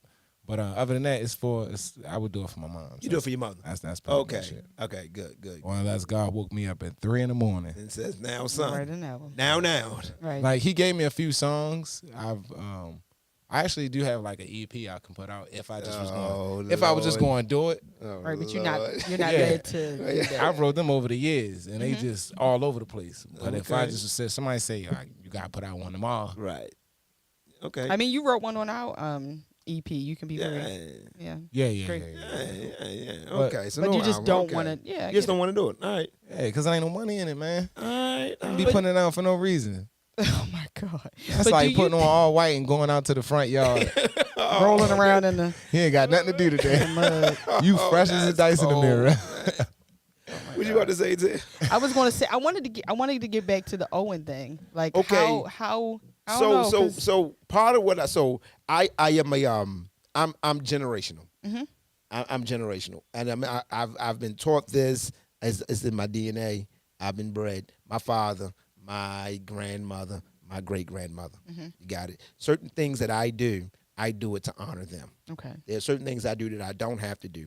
I do it to honor them. In this church right here, there's about 60 seats in this church. There was a pew in the back seat for a minute. I wouldn't move the pew when we got chairs to honor the people that says I need that old school feel. And I tried to hold on that pew so long that I put it up front. Yeah. Like I put it on the pulpit. In the corner. So just a part of me. Yeah, I'm sorry, I told Pastor to get that out of here. Yes, he did. It was homage. Yes, he did. It was man, honor. this don't match, man. I had that all blue seats and I had that one brown pew. It's gone, It's gone. We got to get rid of it. Yo. My mother like, where's my pew? I'm like, Ma, we just had them. Thanks, Mike. So, but I'm saying that part of my life, part of me saying, okay, I have to give them or pay homage to or give them something. That's how I feel about everything that I do. I just feel like it's an honor thing. I don't have to, but this is where I came from. This is where I started. And I want to make that a part of my repertoire or a part of my legacy or a part of my, if need be, a part of my industry. But it has to be marked somewhere in the volume of my life because it's made me who I am. Now, I'm all this other stuff, but don't forget, this is who I am. And I want you to get some of that too. And that's what I mean by paying homage, and this is what I mean by going back, this is what I mean by writing, this is what I mean. Some of the things that I preach and the way I do, I'm just paying homage to my father. Yeah. So it's just part of me. This is how I do. I think that I do still pay homage, but it's I just never really wanted to put it in a body of work because first of all, it's a lot of everybody putting out gospel music, and a lot of this stuff is not making sense too. Jason Nelson said this probably years ago. He was like, people just not talking about nothing in their music, especially gospel music. But even still with me, people know that I'm from that church, lineage. Like people know that even if he wasn't in church like that all the time, he was there. Like people can hear it even when I do R&B shows. Like, and sometimes it gets so good wherever we at, man. It's been too many drunk nights that feel good that we don't wind up ending it off with a gospel song, and everybody in there filled up. You give gospel concerts and all kind of things. Man, it gets crazy. Like, and people know, and when they feel that shift, they know it's like, oh, it's a wrap. Like, and sometimes it be in our purest forms. And people say you're not pure when you intoxicated. We be pretty much pure. Right. We be pretty much just, open. There's nothing really on our mind to distract us from what we doing, singing. We be all, and and when it do turn into, when he do come in the room and sit on us, no matter where we at, people already know, like, oh yeah. And I'm just like Fantasia or Charlie Wilson, man. I don't care where I'm at. Right. Babyface do it too. God gonna get his. Yeah, Babyface do it too. And even if I'd rather give it to him, doing these shows, and whenever I at least take a moment to do it, for he take my voice and force me to do it, because I ain't doing it at all. Right. Okay. I'd rather, and people know if again I sing soul music, so if it get crazy, them turnarounds on the end of them songs may just take us for a loop. Got it. Yeah. So I appreciate what you said about paying homage and honor and all of those things. I think people do it in different ways. Like, for example, doesn't necessarily have to be album. I mean, you've done quite a few, at least since I've been around, like gospel concerts or whatever. To me, that's a way of that's to get back. That was pretty much to a certain extent. Yeah, for sure. Like, but I don't know. I think that certain people might do those kind of things out of guilt. Like if you've come up in a certain background and you give or you put out an album. Or if you put out something just because, like, I got to do something for the church because you know what I mean? It's almost like it loses that, I guess, that authenticity, or it loses that, what would you call it, that purity, just because you're doing it because I feel like I owe the church something. You know what I mean? I don't know. I feel that. So and can you feel when it's like that? I think that if you're sensitive enough, you can feel when you feel like I just got to do something. Because but somebody that's just doing it, like, you know what? Let me just put something together because I need to do something because this is where I came out of. I haven't went back. Right. I haven't done this. Like, I think that it could be kind of out of touch. Or out of reach. Think that's kind of depending off of people just not getting appreciation in that lane. Like, sometimes in gospel music, people, if you ain't that. Then people ain't, giving you the support that you is. It's a lot of R&B singers, rappers that can't do none of that, but they getting all the push and all that other, you feel me? So it's like, even the haters, they talking about them, So it's, but in gospel, man, just my history of being down here, like, a lot of the talented ones just, and it's sometimes their fault too, because they don't put themselves in a position to do that, even with all the talent, you got to put yourself in a position. But it's just, man, it's weird out here. Do you think that gospel has a chance or a hope of transitioning it into like, I guess, what you see as the dynamic as far as financial, like, bigs for shows and for music? Like, do you think that that's a possibility that can shift into that, or is it going in that direction, or you just think it's just as far as finance? I mean, I don't necessarily. It's a hustle game. Okay.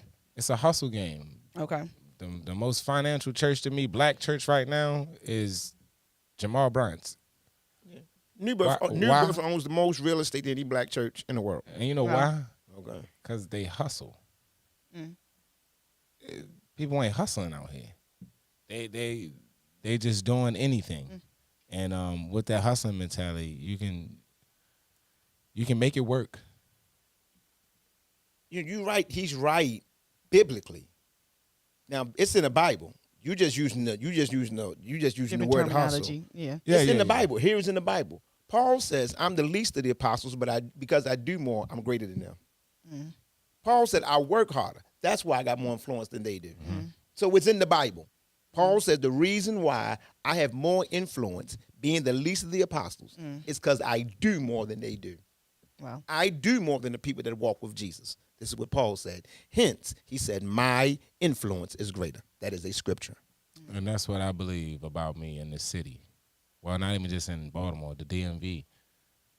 My influence is big because I've been working. Okay. Yeah. I've done, since 2012, I've probably done 150 shows of my own. Wow. And been on plenty of other people's shows, but just the hustle game, for 4 years? For 4 years? No, 6 years. I'm lying. 6 years straight. I did 4 events a year. I believe y'all came to one. Yeah. I had top of the year. I had Mike Thomas Unplugged. Then summertime we had the All White Affair. Summer endings. That was the end of the summer, and then we had the All Black Affair. Then I did that 4 years. 6 years straight, and that cost a lot. That cost a lot of money. I really took a break because I was supposed to do something this year. I think the last one I had was last year, and I ain't do nothing this year. Nothing because I was too focused on this album. So that was kind of like, but it's hustle game. It's also game. Okay. Couple more questions. Then we'll go to a break. Commercial we'll go to break. break. Okay. After a couple more questions, we'll go to commercial break. When we come back from the commercial break, after my next two questions, come back from the commercial break. What's next for Mike Thomas? What's now? What's next for Mike Thomas? You know what I'm saying? We're gonna talk about that. But before we go there, it's so what image are you carrying? What's the image, man? What's this? So I'm talking to you. When I'm talking to you, if I'm coming to you, I'm talking to you as an investor. I like your music. And I'm talking to you, but when I talk to you, think about other people that is in your position. I like your music. I like what you're doing. But I want you to tell me what's the image. Who are you? What am I sowing into? What am I investing into? What am I investing into? Mm-hmm. Like, what image are you carrying? You know, like, what is this? Thug, lover, R&B / this / that. What is this? Can you articulate the image that is Mike Thomas? Because you got to have a package. Yeah, absolutely. Even though I hear you, I still got to see you. And so when I'm looking at you, who am I looking at? For the first 4 years of my ministry, I wanted to be everybody. I wanted to be everybody's son. That's who I wanted to be. I wanted to be the bishop's son. So for the few years of my ministry, it was about being obedient. It was about preaching what my father gave me. Is that when their mother saw me, that's my son. When a bishop saw me, that's my son. For the first few years of my ministry, I wanted to be the son. You know what I'm saying? Really wasn't trying to be the leader. I was trying to be the guy that, hey, listen, we can hear him because he has something to say and he's the one that's coming up. And I carried that image. Now I'm a leader. And I'm carrying this, and that's what I am.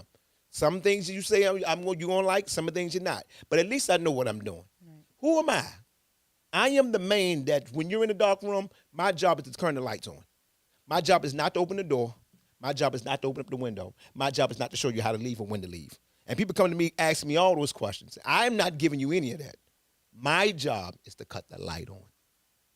Because some people don't need to walk out the door. They need to open the window because it's so foggy. Mm-hmm. Or it's so dirty, or it's so dusty. Mm-hmm. Some people need to literally walk out the door. Mm-hmm. I'm not opening the door for anybody. I'm not even going to show you where the door is. My members do not like me sometimes. I'm serious, because you ain't showing me nothing. Mm-hmm. No, but I'm turning that light on. Yeah. Mm-hmm. And that's why at least I know who I am as a leader. And now my ministry reflects that. I never have to veer to the left or to the right. You know, when you talk to me, the light bulb will come on. Who are you? What's this image? So I'm looking at you. Again, I'm an investor. You say, okay, if you're investing. So with an investor, what I learned with investments is they're looking for something that's going to come good in return. And then something they can look at later on and say, I invested in this. So the reality of it is from the financial part of what's going to push me forward is I'm an overall artist. I'm an overall creative, meaning I don't just sing, because music can go away here or there tomorrow. I don't only produce.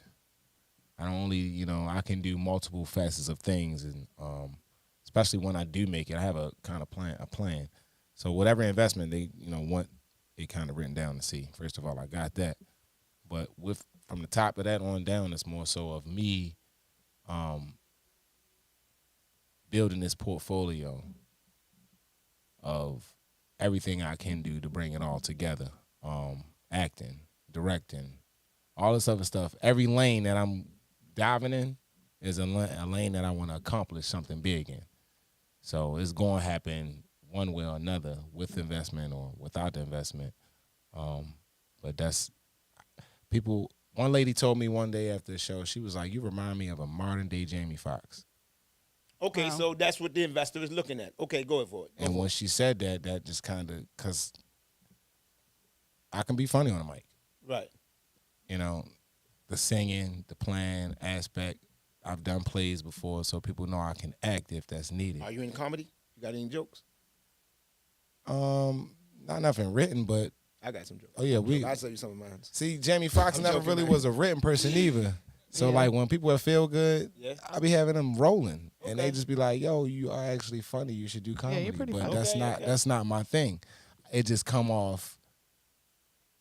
Like Jamie, he don't just he can stand up there and do straight stand up comedy, but it's always surrounded around musical some type of way. Okay. So that's kind of like his that vice to do it. So I can do it in a musical setting, like, or if I had to get up there, pretty much talk about musical family or something like that. But it's gonna be funny.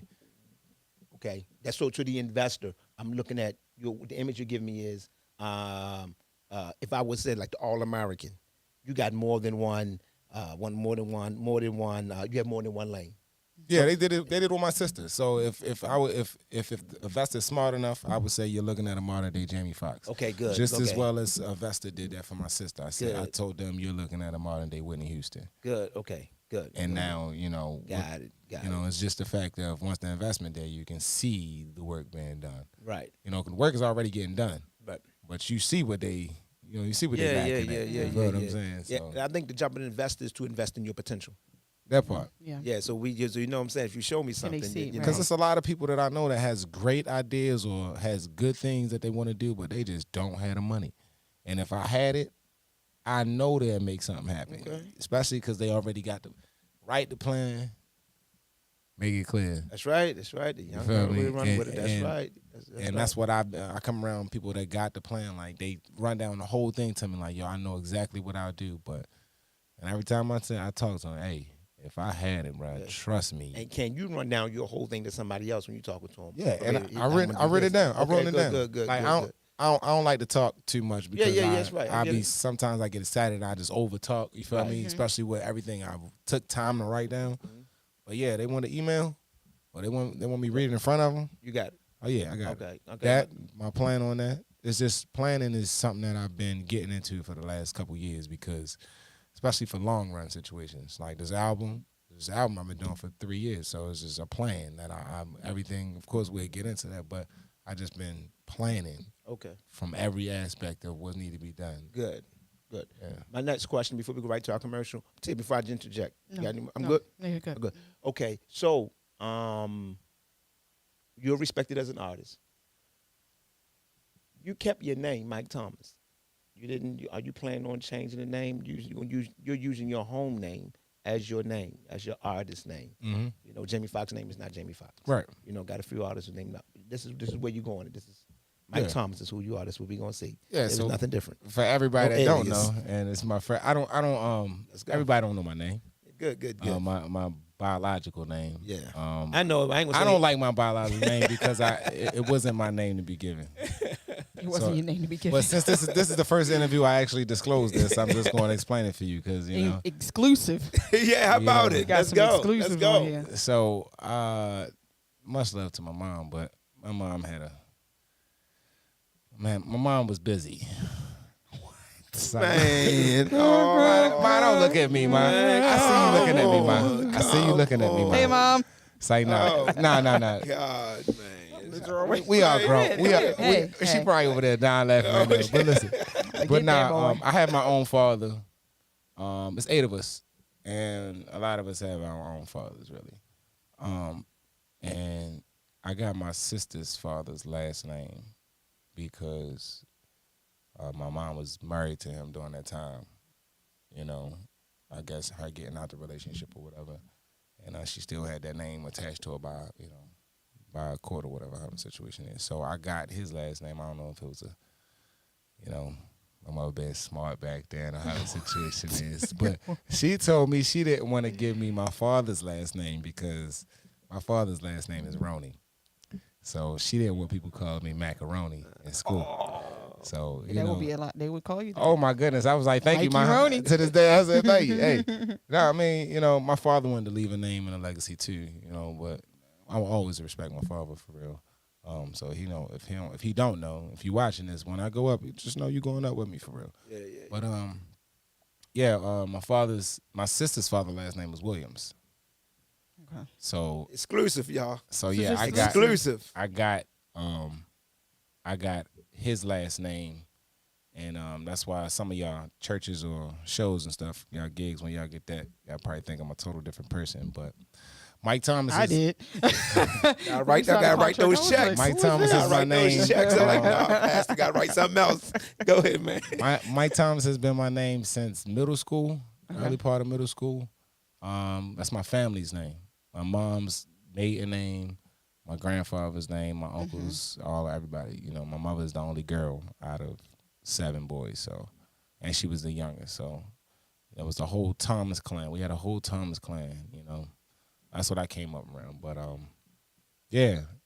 So if you do hear it, don't call me that, because if you know me, you know I'm going off on you. But yeah, that's my name. But yeah, that was a long thing to try to get through, for real. How'd you start that in middle school? How'd you change? Like, you just was like, I'm not. You don't changed. call I me that changed no it. more. I just Okay. said, yeah, everybody's nah. Would you call get me. it? Have you got it legally changed, or would you get it legally changed? Yeah, but no at the same time, because I like the way Easy did it. Okay. Okay. He was making moves with his real name. Right. I'm talking about the moves. Mm. Yeah. And then when he would go places as the rapper, Right. people would look at him crazy, and then look down the list on whatever paperwork or something. And he just pull out his ID like, yeah, nigga, Yeah. it's me too. It's me. So too. I'm he- both of these. Okay. So Yeah. wait. So musically, you're staying there. And life. You And know, life. like, This is where you at. yeah, This is where nobody you are. calls me nobody calls me that at all. Yeah, that's right. That's right. You know. But you're gonna keep the T except Thomas. You're for gonna keep that Thomas. Banks Yeah. and you know, when I see it in the mail. Okay. That's So it. this is the Yeah. this is the artist. Yeah, this is me. All right. This is me. I ain't going away. Okay. You know. All right then. Yeah. Thank you, sir. We going to commercial. We come back. When we come back, ladies and gentlemen, we're gonna ask what is next for Mike Thomas. Yes. What's next for him musically as the man, as the artist, the visionary? You know, it's all him. He gonna tell. We already been know in the past. We want to know what's going on tomorrow. Yes. All right, man. Yes, Let's go. yes. Thank y'all. This is your spiritual podcast station. Be sure to check out all new episodes of Pastor Anthony Said every Tuesday. Episodes are available on Apple, Spotify, Amazon, and everywhere that podcasts are available. Episodes are also available on our YouTube channel at Pastor Anthony Said. Be sure to like, share, and subscribe today. We love you, and thank you for loving us.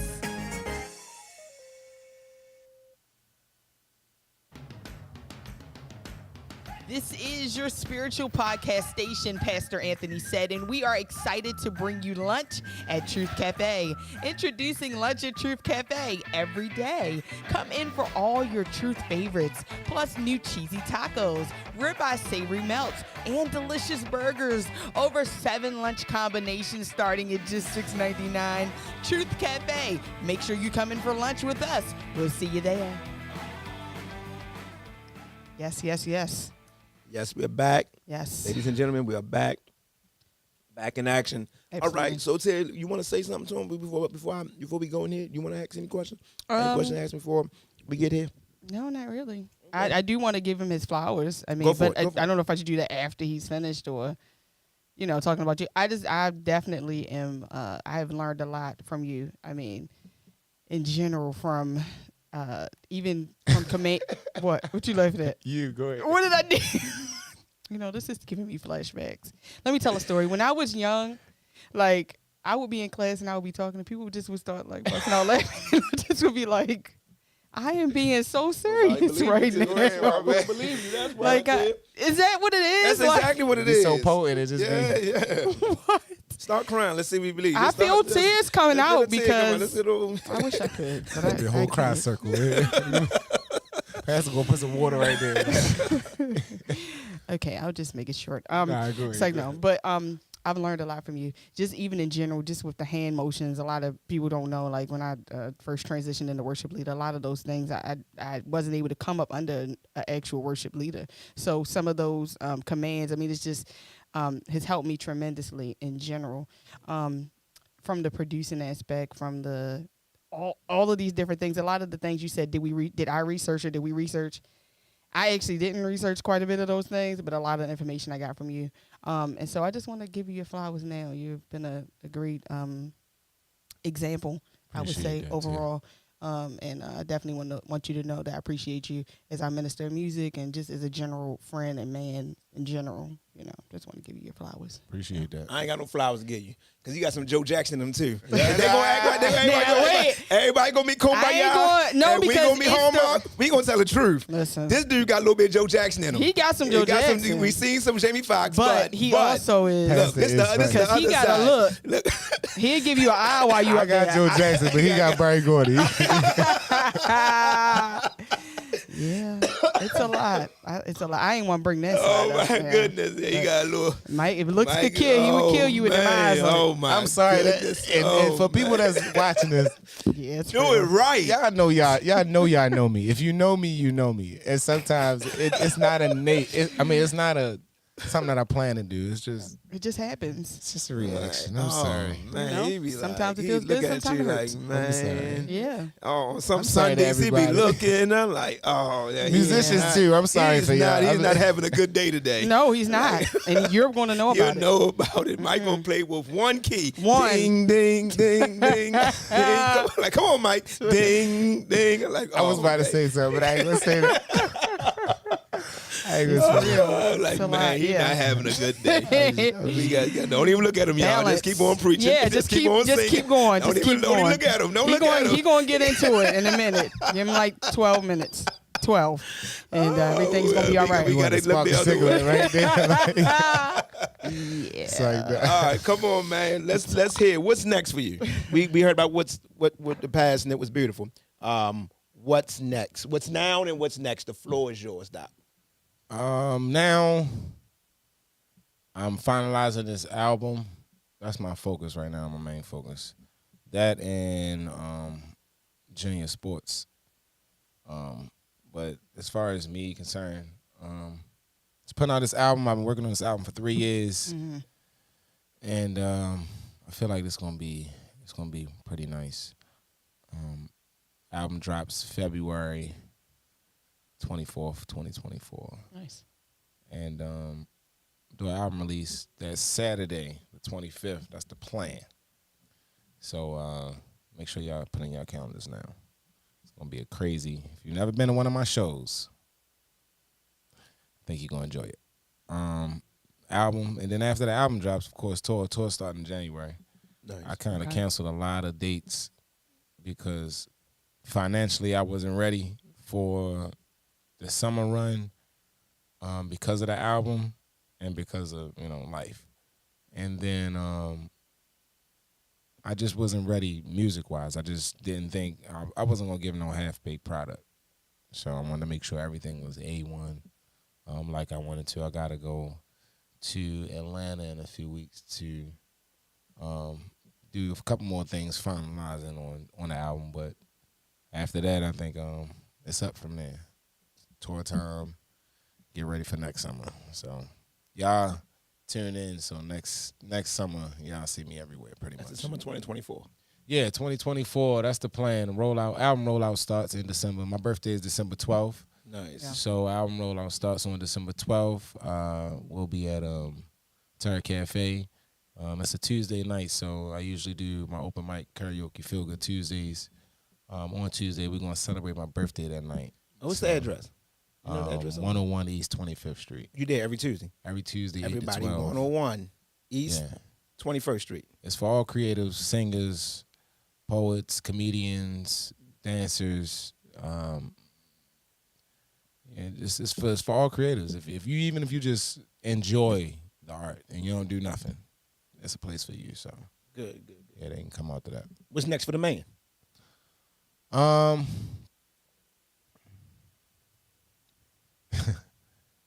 I feel like once this album move, it's gonna be a lot that's going on for me. I feel like the hold up has been me just not being ready. It's a lot that's still been going on, but again, I just been internally not ready, so I just been kind of like either putting other friends or artists on certain stuff that I'm supposed to be doing, or just canceling it all the way around. Even though it's like not financially good for me to been doing that, but at the end of the day, I can't give them half-baked stuff, and then I want to put out an album. By to put out an album, I mean I had to go ghost for a little while, so I'm off social media for a while. I'll probably share my stories here and there, something that's needed or something that a friend. But I'm kind of trying to stay away so I can roll out. The summertime, y'all gonna see whole different feel, whole different vibe. So I'm giving myself to December 11th to have everything together, mentally, physically.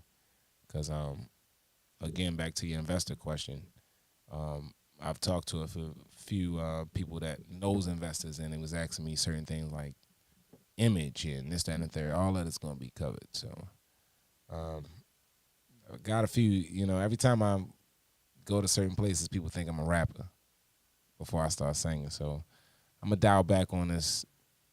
I wouldn't even say this thug mentality look, but it's me. I like to be comfortable, But I guess, for certain lanes that I want to be in or certain places that I need to be, I need to throw that suit on, throw that, even turtleneck.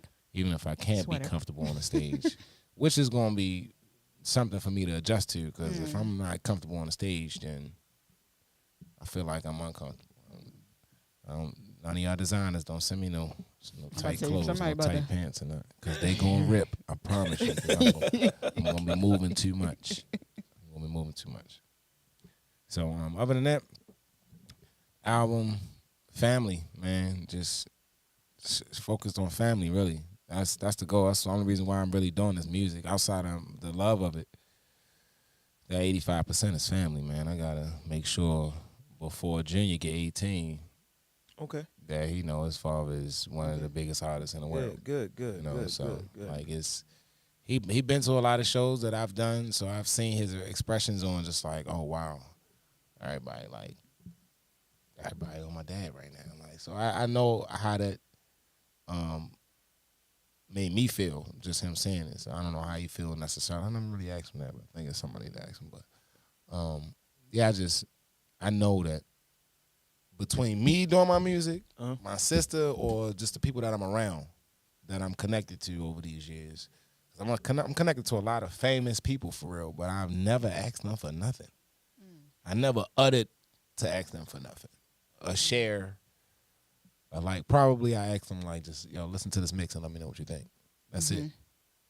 But as far as asking them to do something for me, asking them for some money or something like that, I didn't want to.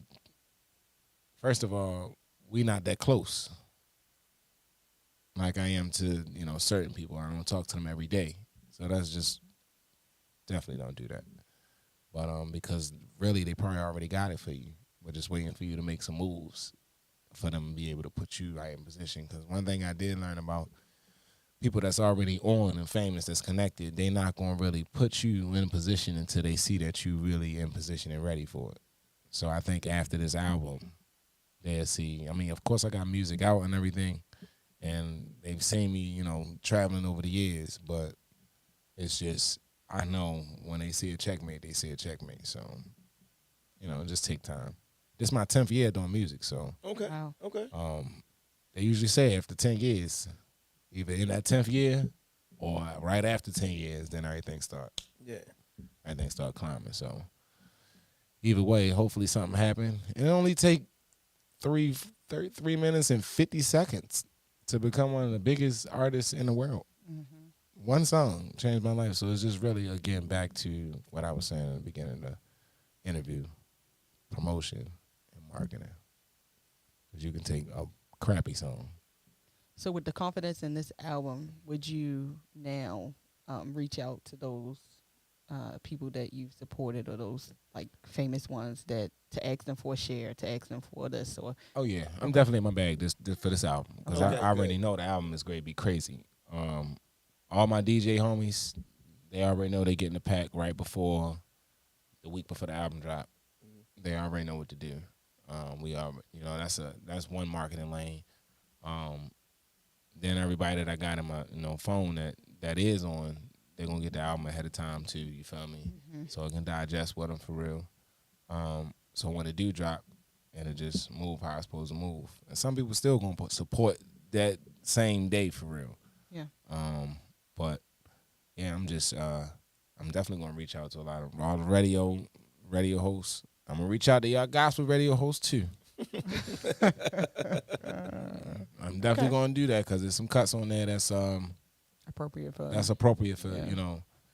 If you rock with me, you rock with me. You feel me? The ones that know me that probably watch this podcast, they know I'm a jokester. They know how I am. So I'm sure nothing is offensive to them. But same thing for 92Q. All my connects and plugs over there. Shout out to Dre Johnson. Shout out to Pork Chop. Shout out to I feel y'all, man. And I already know, but I just gotta deliver right. If I deliver right, I know, it's gonna make his moves. It's just once you deliver right, you'll be good. Excellent. Good. Great. All right. That's it. All right. So you get the camera's yours. So to the artist that need a producer, to the producer who needs to talk to another producer, to the one who feel like they got something but need some critique or some advice, and to the investor, how do we get in contact with you? The camera's right there. Put the whole thing on there. I'm gonna keep it a ball. Go ahead. If you don't got no money, don't come holler at me.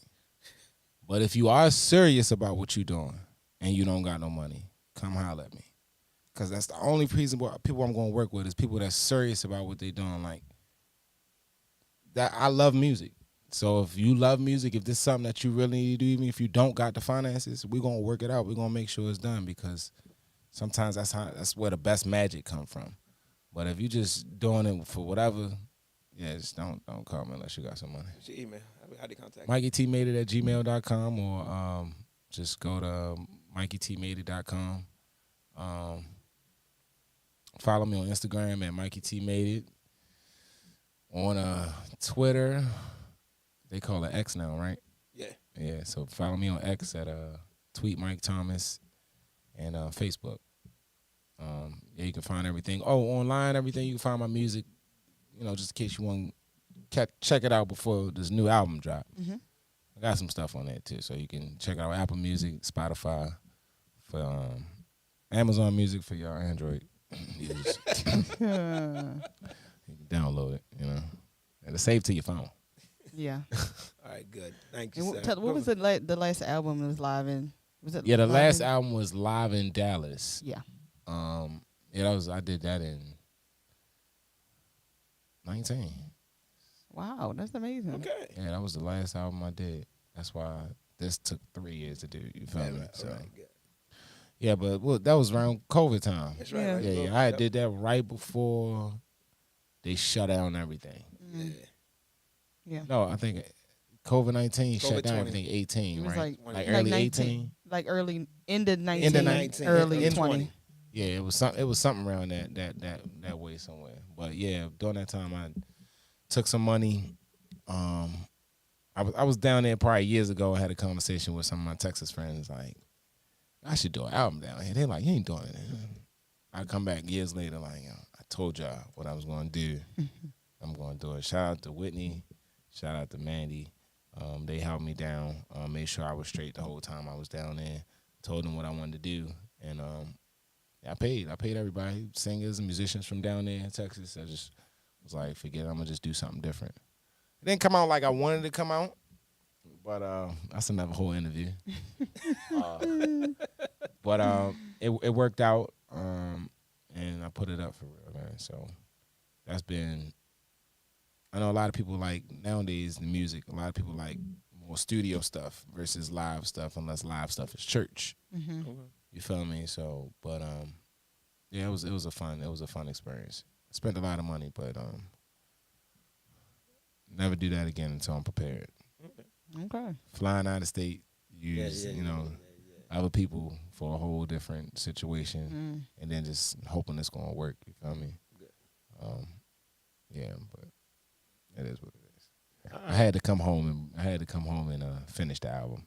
I recorded it there, but I had to come home and finished it. I had to use some of the homies from here. Wow. Okay. Shout out to the homies from not even going through y'all names. Yeah. All of them. But shout out to everybody that was on the Live in Dallas album from Baltimore. Shout out to everybody from Dallas that was on the album that executed and did their work. Wow. Because that was amazing. That's all I'm gonna say on that right there. Y'all gonna have me fussed out on social media. You saying a lot, man. Yeah, man. But I'm real, man. I just like to No filter for real, man. Just let people know how I am so they don't think I'm fake. Because I'm not a fake person at all. So I'm going to give you me. So that's all you can say is, oh. He's going to give you him. Yes. Yes, yes, he is. At least that's a memory that somebody can keep. Like, yeah, he was straight up. He probably crazy, but he was straight up. He definitely, you know. So when I die today or tomorrow, if I die today or tomorrow, when I die, Lord. If I die today or tomorrow, God forbid, I think that's what mostly important people gonna say that matters is that he was consistent. So that's all. That's good. That's good enough for me. Because people be changing like their drawers, bro. People change. Oh man. Yeah. All right, thank you, sir. We appreciate you, Thomas. Mike Thomas. Thank you. It was a complete blessing. I am grateful to have you here. We're gonna keep you around as long as we can, and we're gonna whatever the Lord say. You know, however the Lord moves. We appreciate you. This ministry would not be where it is without you. So appreciate you, family. You know, you know, we just family, man. Absolutely, we just always family. If y'all didn't learn anything else about this one, just know I got him started. It's like, just know this man. Who taught him? Just know, produce him. Songwriter album, modern day Jamie Foxx, somebody who got something, and we glad to have him on, glad to have him part of this, and we pray for your future, this future endeavor. I pray that the Lord's hand be upon your life while you're moving, while you're working. I pray every round goes higher, and I pray that you have grand success. I pray that it supersedes your expectations. So whatever you think it's going to be, I just pray that it'll just be greater. I pray that you'll be prepared for where you're about to go, and I pray that the right people will never ignore you. The right people will always see you. And the wrong people will walk away from you. That's my prayer for you. So God just put good people around you. Appreciate that. Can do that. That's my prayer for you, man. Thank you, man. Amen. Blessings. Amen. In Jesus' name, amen. That's my prayer for you, Doc. Appreciate that. Yes, sir. All right, Ted, get us out of here. Beautiful, beautiful. Listen, this has been your spiritual podcast station. Do we have any other announcements before we get out? No, we're gonna come on. We're gonna end it right there. That was good. We're gonna leave it right there. Good. Anyway, this has been an excellent interview with our very own Mike Thomas. We are your spiritual podcast station, and we just brought you the uncut, unblocked, and unscripted. This is the only place in the podcast universe giving you a balanced approach and a look at the other side, everything from A to Z. Listen, this episode will be available on Tuesday. All new episodes are available on Tuesday for Pastor Anthony Said. Make sure that you like, share, comment, and subscribe. We love you, and thank you for loving us.